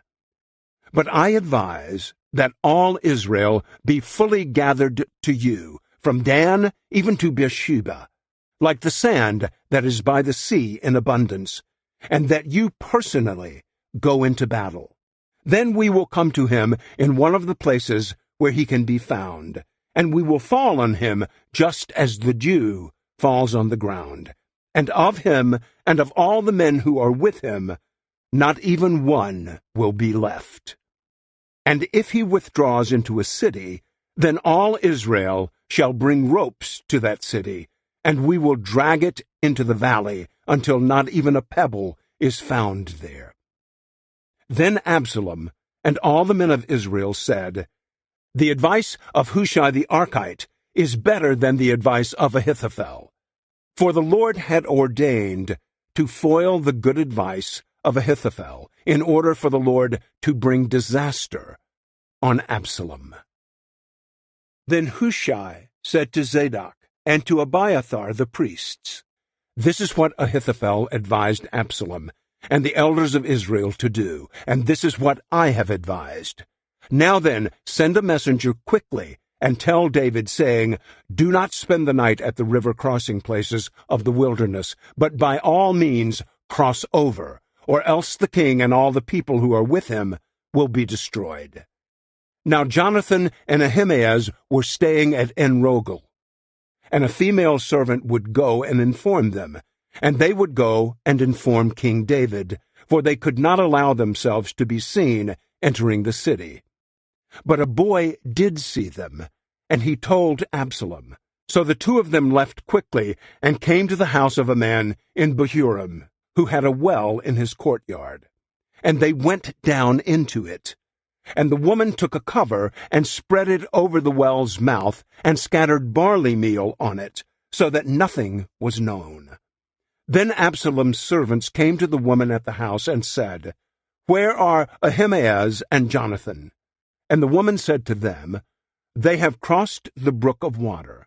And when they searched and did not find them, they returned to Jerusalem. It came about after they had departed that they came up out of the well and went and reported to King David. And they said to David, "Set out and cross over the water quickly, because this is what Ahithophel has advised against you." Then David and all the people who were with him set out and crossed the Jordan. By dawn, not even one remained who had not crossed the Jordan. Now when Ahithophel saw that his advice had not been followed, he saddled his donkey and set out and went to his home, to his city, and set his house in order, and hanged himself. So he died and was buried in his father's grave. Then David came to Mahanaim, and Absalom crossed the Jordan, he and all the men of Israel with him. Absalom put Amasa in command of the army in place of Joab. Now Amasa was the son of a man whose name was Ithra, the Israelite, who had relations with Abigail, the daughter of Nahash, sister of Zeruiah, Joab's mother. And Israel and Absalom camped in the land of Gilead. Now when David had come to Mahanaim, Shobai the son of Nahash from Rabbah of the sons of Ammon, Machir the son of Ammiel from Lodebar, and Barzillai the Gileadite from Rogelim, brought beds, basins, pottery, wheat, barley, flour, roasted grain, beans, lentils, roasted seeds, honey, curds, sheep, and cheese of the herd, for David and the people who were with him to eat. For they said, "The people are hungry and exhausted and thirsty in the wilderness." Chapter 18. Then David took account of the people who were with him and appointed over them commanders of thousands and commanders of hundreds. And David sent the people out, a third under the command of Joab, a third under the command of Abishai, the son of Zeruiah, Joab's brother, and a third under the command of Ittai the Gittite. And the king said to the people, "I myself will certainly go out with you also." But the people said, "You should not go out, for if in fact we flee, they will not care about us, and if half of us die, they will not care about us.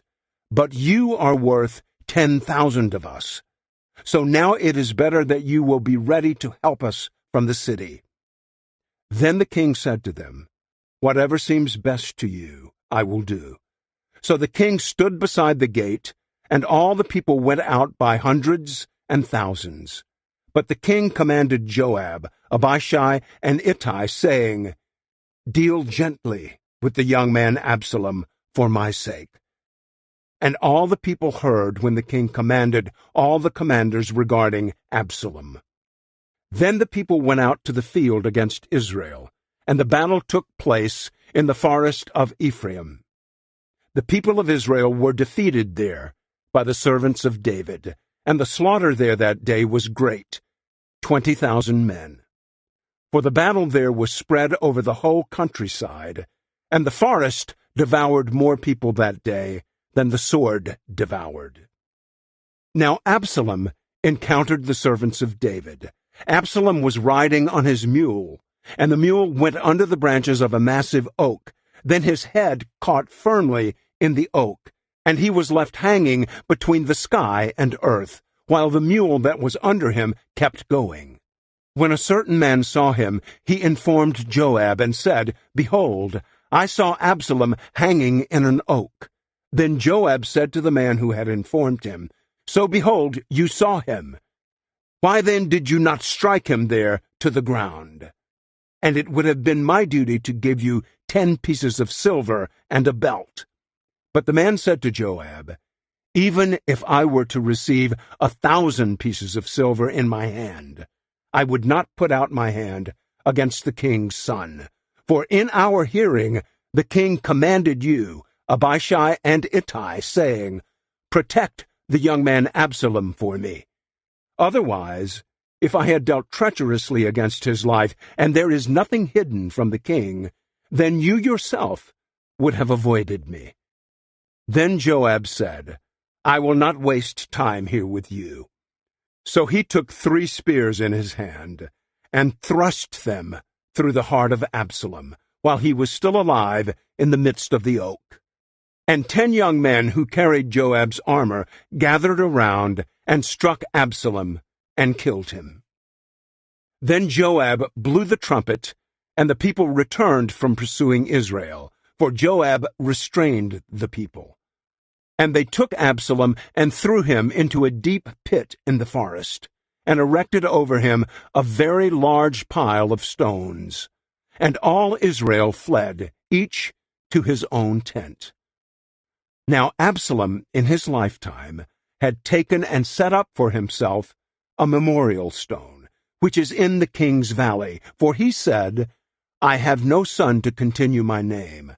So he named the memorial stone after his own name, and it is called Absalom's Monument to this day. Then Ahimaaz, the son of Zadok, said, "Please, let me run and bring the king news that the Lord has freed him from the hand of his enemies." But Joab said to him, "You are not the man to bring news this day, but you shall bring news another day. However, you shall bring no news this day, because the king's son is dead." Then Joab said to the Cushite, "Go, tell the king what you have seen."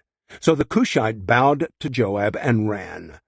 However, Ahimaaz the son of Zadok said once more to Joab, "But whatever happens, please let me also run after the Cushite." And Joab said, "Why would you run, my son, since you will have no messenger's reward for going?" "But whatever happens," he said, "I will run." So he said to him, "Run."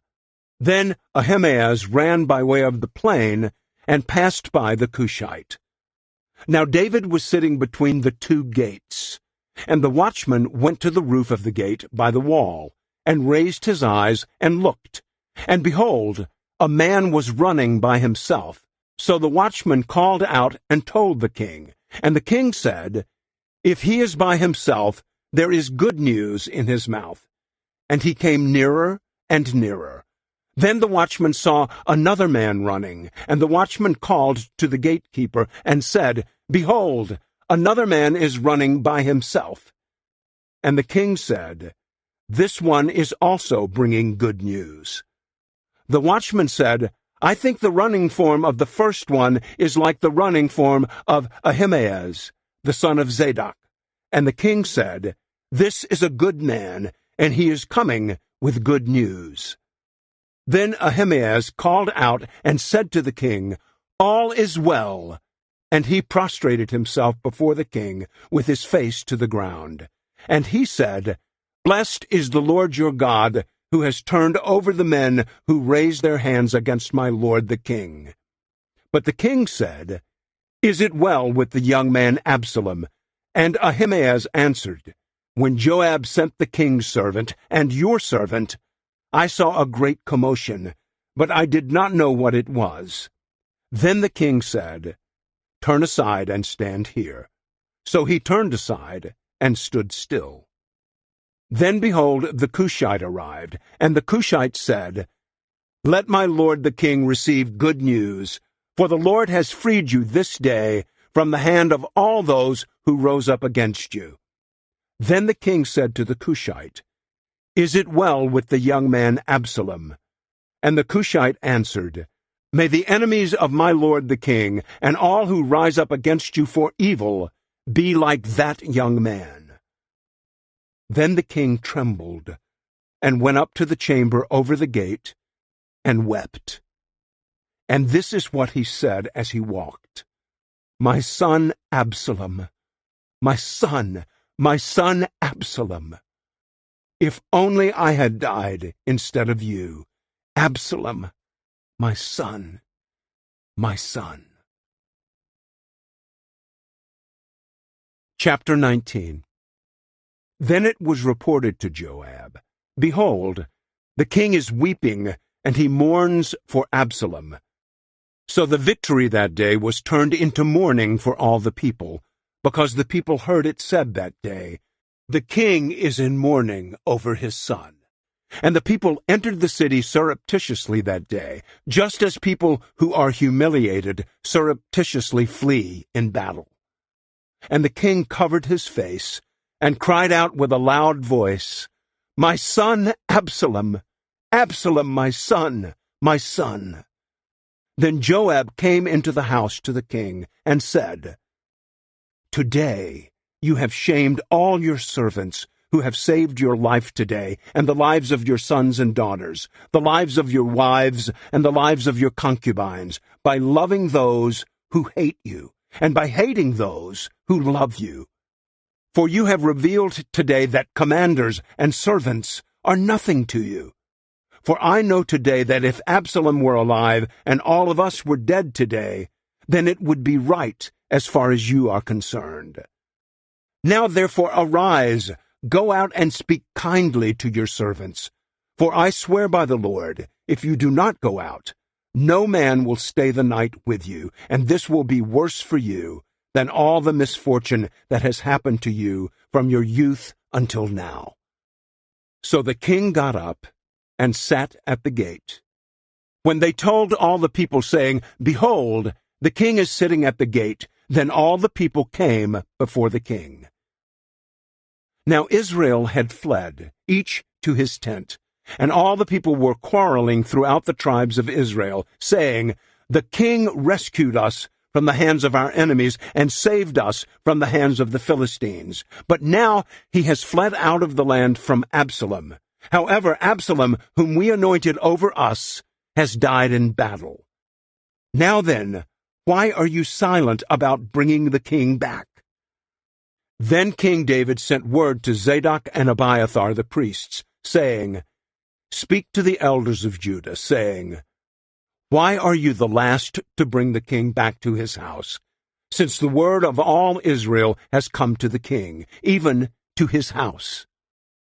You are my brothers, you are my bone and my flesh. Why then should you be the last to bring back the king? And say to Amasa, Are you not my bone and my flesh? May God do so to me, and more so, if you will not be commander of the army for me continually, in place of Joab." So he turned the hearts of all the men of Judah as one man, so that they sent word to the king, saying, "Return, you and all your servants." The king then returned and came as far as the Jordan. And the men of Judah came to Gilgal in order to go to meet the king, to escort the king across the Jordan. Then Shimei, the son of Gera, the Benjaminite who was from Bahurim, hurried and came down with the men of Judah to meet King David. And there were 1,000 men of Benjamin with him, and Ziba, the servant of the house of Saul, and his 15 sons, and his 20 servants with him, and they rushed to the Jordan before the king. Then they crossed the shallow places repeatedly to bring over the king's household, and to do what was good in his sight. And Shimei the son of Gera fell down before the king as he was about to cross the Jordan. And he said to the king, "May my lord not consider me guilty, nor call to mind what your servant did wrong on the day when my lord the king went out from Jerusalem, so that the king would take it to heart. For your servant knows that I have sinned. So behold, I have come today, the first of all the house of Joseph, to go down to meet my lord the king." But Abishai the son of Zeruiah responded, "Should Shimei not be put to death for this, the fact that he cursed the Lord's anointed?" David then said, "What is there between you and me, you sons of Zeruiah, that you should be an adversary to me today? Should anyone be put to death in Israel today? For do I not know that I am king over Israel today?" So the king said to Shimei, "You shall not die." The king also swore to him. Then Mephibosheth, the grandson of Saul, came down to meet the king, but he had neither tended to his feet, nor trimmed his mustache, nor washed his clothes, since the day the king departed, until the day he came home in peace.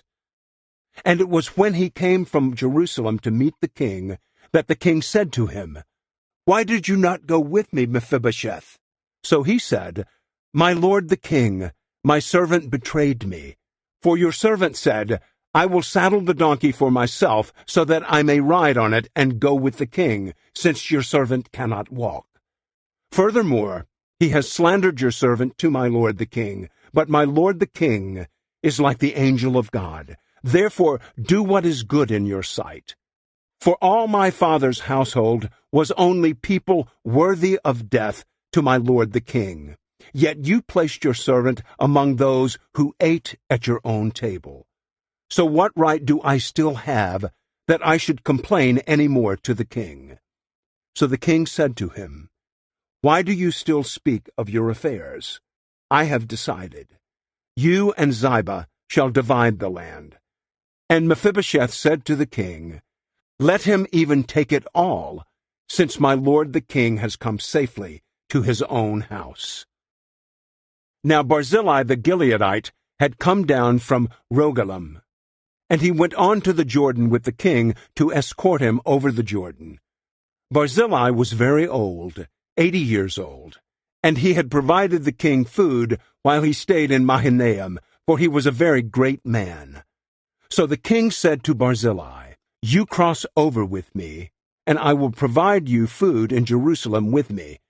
But Barzillai said to the king, "How long do I still have to live, that I should go up with the king to Jerusalem? I am now 80 years old. Can I distinguish between good and bad? Or can your servant taste what I eat or what I drink? Or can I still hear the voice of men and women singing? Why then should your servant be an added burden to my lord the king? Your servant would merely cross over the Jordan with the king. So why should the king compensate me with this reward? Please, let your servant return, so that I may die in my own city, near the grave of my father and my mother. However, here is your servant Kimham. Let him cross over with my lord the king, and do for him what is good in your sight." And the king answered, "Kimham shall cross over with me, and I will do for him what is good in your sight. And whatever you require of me, I will do for you." All the people crossed over the Jordan, and the king crossed too. The king then kissed Barzillai and blessed him, and he returned to his place. Now the king went on to Gilgal, and Kimham went on with him, and all the people of Judah, and also half the people of Israel accompanied the king. And behold, all the men of Israel came to the king and said to the king, "Why have our brothers, the men of Judah, abducted you, and brought the king and his household, and all David's men with him, over the Jordan?" Then all the men of Judah answered the men of Israel, "Because the king is a close relative to us. Why then are you angry about this matter? Have we eaten at all at the king's expense, or has anything been taken for us?" But the men of Israel answered the men of Judah and said, "We have 10 parts in the king. Therefore, we also have more claim on David than you. Why then did you treat us with contempt? Was it not our advice first to bring back our king?" Yet the words of the men of Judah were harsher than the words of the men of Israel. Chapter 20. Now a worthless man happened to be there, whose name was Sheba, the son of Bichri, a Benjaminite. And he blew the trumpet and said, "We have no share in David, nor do we have an inheritance in the son of Jesse. Every man to his tents, Israel." So all the men of Israel withdrew from following David, and followed Sheba, the son of Bichri. But the men of Judah remained loyal to their king, from the Jordan even to Jerusalem. Then David came to his house in Jerusalem, and the king took the 10 women, the concubines whom he had left behind to take care of the house, and put them in custody, and provided them with food, but did not have relations with them. So they were locked up until the day of their death, living as widows. Now the king said to Amasa, "Summon the men of Judah for me within 3 days, and be present here yourself." So Amasa went to summon the men of Judah, but he was delayed longer than the set time which he had designated for him. And David said to Abishai, "Now Sheba, the son of Bichri, will do us more harm than Absalom. Take your Lord's servants and pursue him, so that he does not find for himself fortified cities and escape from our sight." So Joab's men went out after him, along with the Kerethites, the Pelethites, and all the warriors. And they left Jerusalem to pursue Sheba, the son of Bichri. When they were at the large stone which is in Gibeon, Amasa came to meet them. Now Joab was dressed in his military attire, and over it he had a belt with a sword in its sheath strapped on at his waist. And as he went forward, it fell out. And Joab said to Amasa, "Is it going well for you, my brother?" And Joab took hold of Amasa by the beard with his right hand to kiss him. But Amasa was not on guard against the sword which was in Joab's hand. So he struck him in the belly with it, and spilled out his intestines on the ground, and did not strike him again, and he died. Then Joab and his brother Abishai pursued Sheba, the son of Bichri. Now one of Joab's young men stood by him and said, "Whoever favors Joab and whoever is for David, follow Joab." But Amasa was wallowing in his own blood in the middle of the road. And when the man saw that all the people stood still, he removed Amasa from the road to the field, and threw a garment over him when he saw that everyone who came by him stood still. As soon as he was removed from the road, all the men went on after Joab to pursue Sheba, the son of Bichri. Now he went on through all the tribes of Israel to Abel, that is, Bethmaachah, and all the Berites. And they assembled and went after him as well. And they came and besieged him in Abel Bethmaachah. And they built up an assault ramp against the city, and it stood against the outer rampart. And all the people who were with Joab were wreaking destruction in order to topple the wall. Then a wise woman called out from the city, "Listen, listen, please tell Joab, 'Come here that I may speak with you.'" So he approached her, and the woman said, "Are you Joab?" And he answered, "I am." Then she said to him, "Listen to the words of your slave."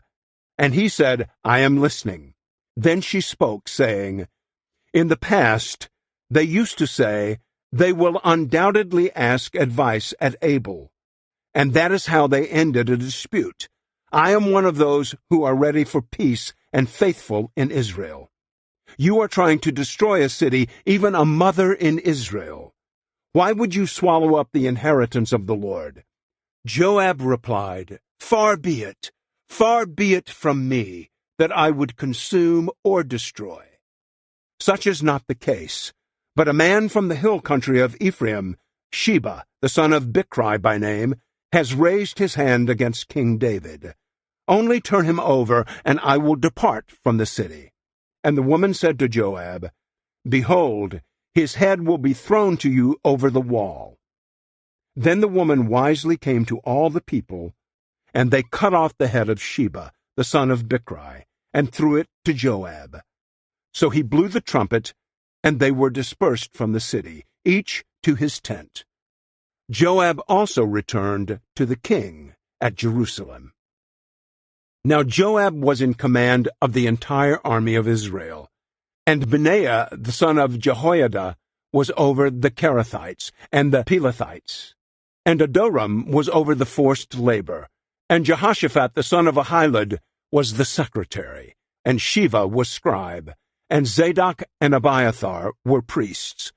Ira the Jairite also was a priest to David. Chapter 21. Now there was a famine in the days of David for 3 years, year after year, and David sought the presence of the Lord. And the Lord said, "It is because of Saul and his bloody house, because he put the Gibeonites to death." So the king called the Gibeonites and spoke to them. Now the Gibeonites were not of the sons of Israel, but of the remnant of the Amorites, and the sons of Israel had made a covenant with them. But Saul had sought to kill them in his zeal for the sons of Israel and Judah. David said to the Gibeonites, "What should I do for you?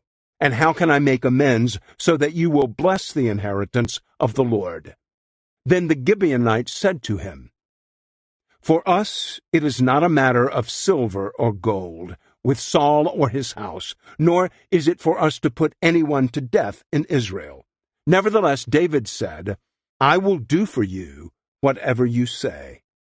So they said to the king, "The man who destroyed us, and who planned to eliminate us so that we would not exist within any border of Israel, let 7 men from his sons be given to us, and we will hang them before the Lord in Gibeah of Saul, the chosen of the Lord."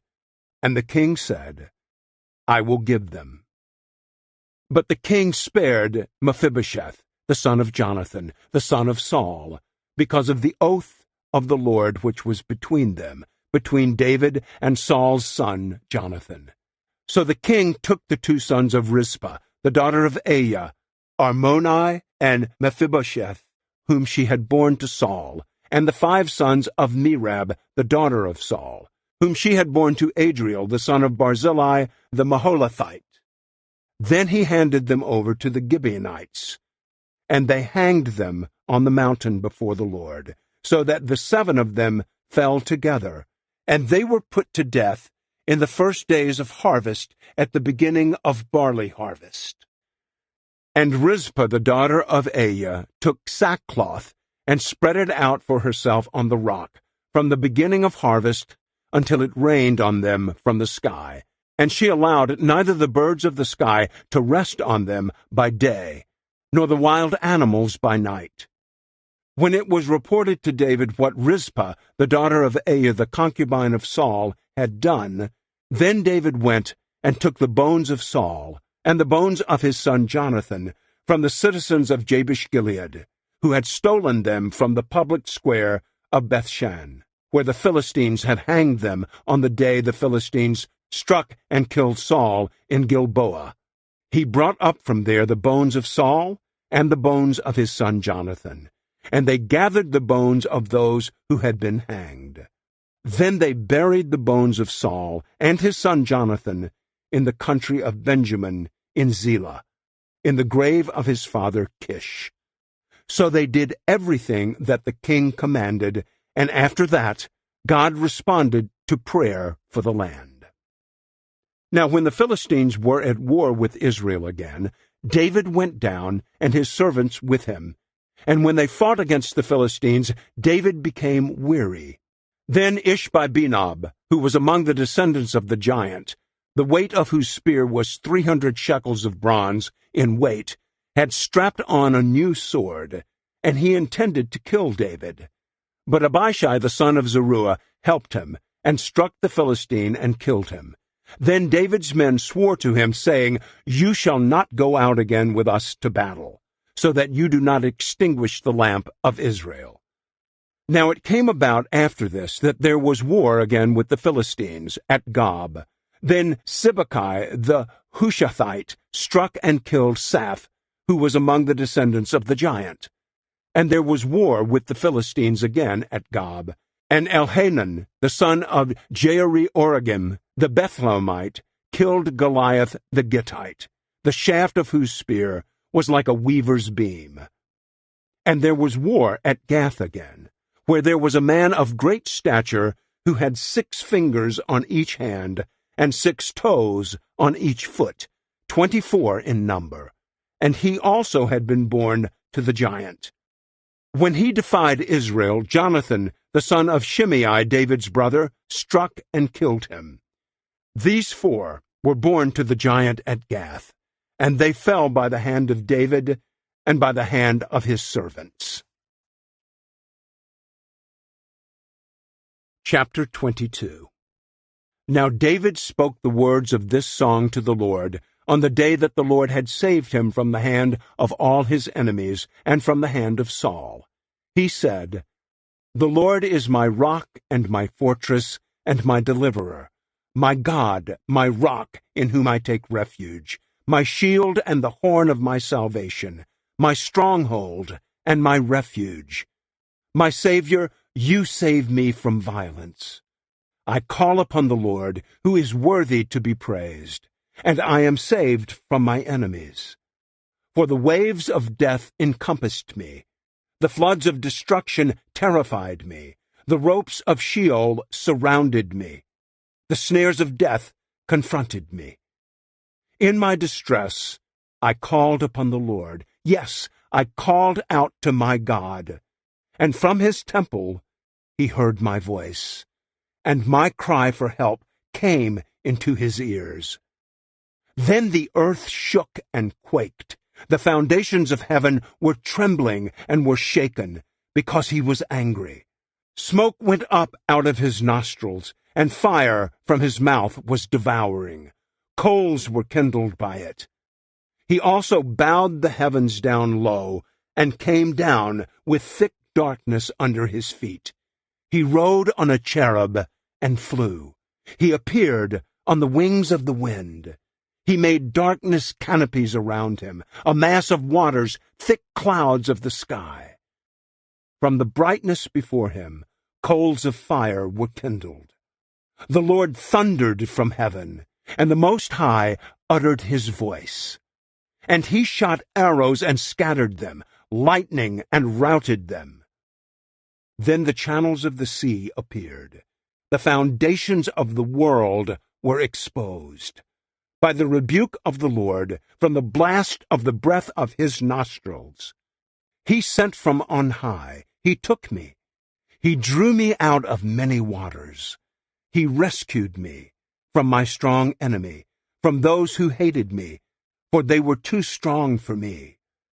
They confronted me on the day of my disaster, but the Lord was my support. He also brought me out into an open place. He rescued me because he delighted in me. The Lord has treated me in accordance with my righteousness. In accordance with the cleanliness of my hands, he has repaid me. For I have kept the ways of the Lord, and have not acted wickedly against my God. For all his ordinances were before me, and as for his statutes, I did not deviate from them. I was also blameless toward him, and I have kept myself from my wrongdoing. So the Lord has repaid me in accordance with my righteousness, in accordance with my cleanliness before his eyes. With the one who is faithful, you show yourself faithful. With the blameless one, you prove yourself blameless. With the one who is pure, you show yourself pure. But with the perverted, you show yourself astute. And you save an afflicted people. But your eyes are on the haughty, whom you humiliate. For you are my lamp, Lord, and the Lord illuminates my darkness. For by you I can run at a troop of warriors. By my God I can leap over a wall. As for God, his way is blameless. The word of the Lord is refined. He is a shield to all who take refuge in him. For who is God except the Lord? And who is a rock except our God? God is my strong fortress, and he sets the blameless on his way. He makes my feet like deer's feet, and sets me on my high places. He trains my hands for battle, so that my arms can bend a bow of bronze. You have also given me the shield of your salvation, and your help makes me great. You enlarge my steps under me, and my feet have not slipped. I pursued my enemies and eliminated them, and I did not turn back until they were finished off. And I have devoured them and smashed them, so that they would not rise, and they fell under my feet. For you have encircled me with strength for battle. You have forced those who rose up against me to bow down under me. You have also made my enemies turn their backs to me. and I destroyed those who hated me. They looked, but there was no one to save them, even to the Lord, but he did not answer them. Then I pulverized them as the dust of the earth. I crushed and trampled them like the mud of the streets. You have also saved me from the contentions of my people. You have kept me as head of the nations. A people I have not known serve me. Foreigners pretend to obey me. As soon as they hear, they obey me. Foreigners lose heart and come trembling out of their fortresses. The Lord lives, and blessed be my rock, and exalted be my God, the rock of my salvation, the God who executes vengeance for me and brings down peoples under me, who also brings me out from my enemies. You also raise me above those who rise up against me. You rescue me from the violent person. Therefore I will give thanks to you, Lord, among the nations, and I will sing praises to your name. He is a tower of salvation to his king, and shows favor to his anointed, to David and his descendants forever. Chapter 23. Now these are the last words of David. David, the son of Jesse, declares, the man who was raised on high, the anointed of the God of Jacob, and the sweet psalmist of Israel, declares, the Spirit of the Lord spoke through me, and his word was on my tongue. The God of Israel said it. The rock of Israel spoke to me. He who rules over mankind righteously, who rules in the fear of God, is like the light of the morning when the sun rises, a morning without clouds, when the fresh grass springs out of the earth from sunshine after rain. Is my house not indeed so with God? For he has made an everlasting covenant with me, properly ordered in all things and secured. For will he not indeed make all my salvation and all my delight grow? But the worthless, every one of them, are like scattered thorns, because they cannot be taken in hand. Instead, the man who touches them must be armed with iron and the shaft of a spear, and they will be completely burned with fire in their place. These are the names of the mighty men whom David had: Josheb-Basshebeth, a Tekemonite, chief of the captains. He was called Adonai, the Eznite, because of 800 who were killed by him at one time. And after him was Eleazar the son of Dodo, the Ahohite, one of the 3 mighty men with David when they defied the Philistines, who were gathered there to battle, and the men of Israel had withdrawn. He rose up and struck the Philistines until his hand was weary, and it clung to the sword. And the Lord brought about a great victory that day, and the people returned after him only to plunder the dead. Now after him was Shammah the son of Agi, a Hararite. And the Philistines were gathered into an army, where there was a plot of land full of lentils, and the people fled from the Philistines. But he took his stand in the midst of the plot, defended it, and struck the Philistines, and the Lord brought about a great victory. Then 3 of the 30 chief men went down and came to David at harvest time, to the cave of Adullam, while the army of the Philistines was camping in the valley of Rephaim. David was then in the stronghold, while the garrison of the Philistines was then in Bethlehem. And David had a craving and said, "Oh, that someone would give me water to drink from the well of Bethlehem, which is by the gate."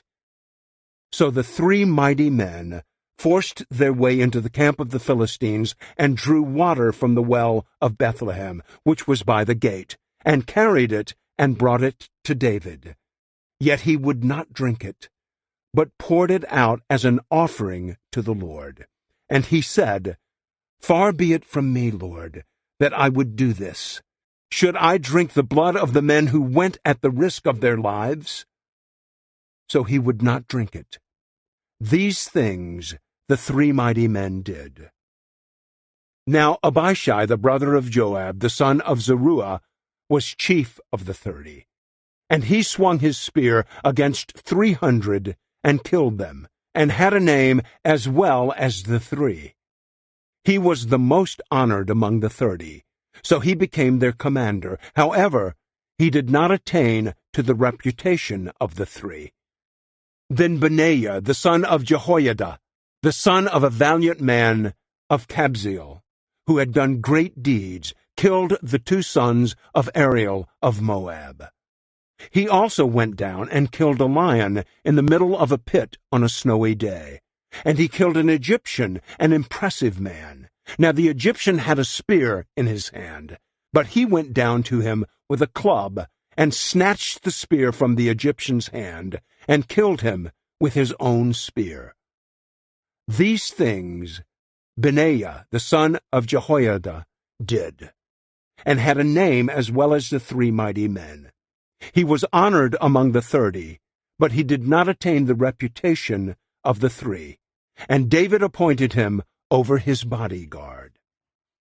Asahel, the brother of Joab, was among the 30, and there was Elhanan, the son of Dodo, of Bethlehem, Shammah the Harodite, Elika the Harodite, Helez the Paltite, Ira the son of Ikish the Tekoite, Abiezer the Anathothite, Mibunai the Hushathite, Zalman the Ahohite, Maharai the Netophathite, Helib the son of Baanah the Netophathite, Ittai the son of Ribai of Gibeah of the sons of Benjamin, Benaiah a Pirathonite, Hiddai of the brooks of Gaish, Abi-Alban the Arbathite, Asmaveth the Barhumite, Eliabah the Shealbanite, the sons of Jashan, Jonathan, Shammah the Hararite, Ahiam the son of Sherar the Ararite, Eliphalet the son of Ahasbai, the son of the Maacathite,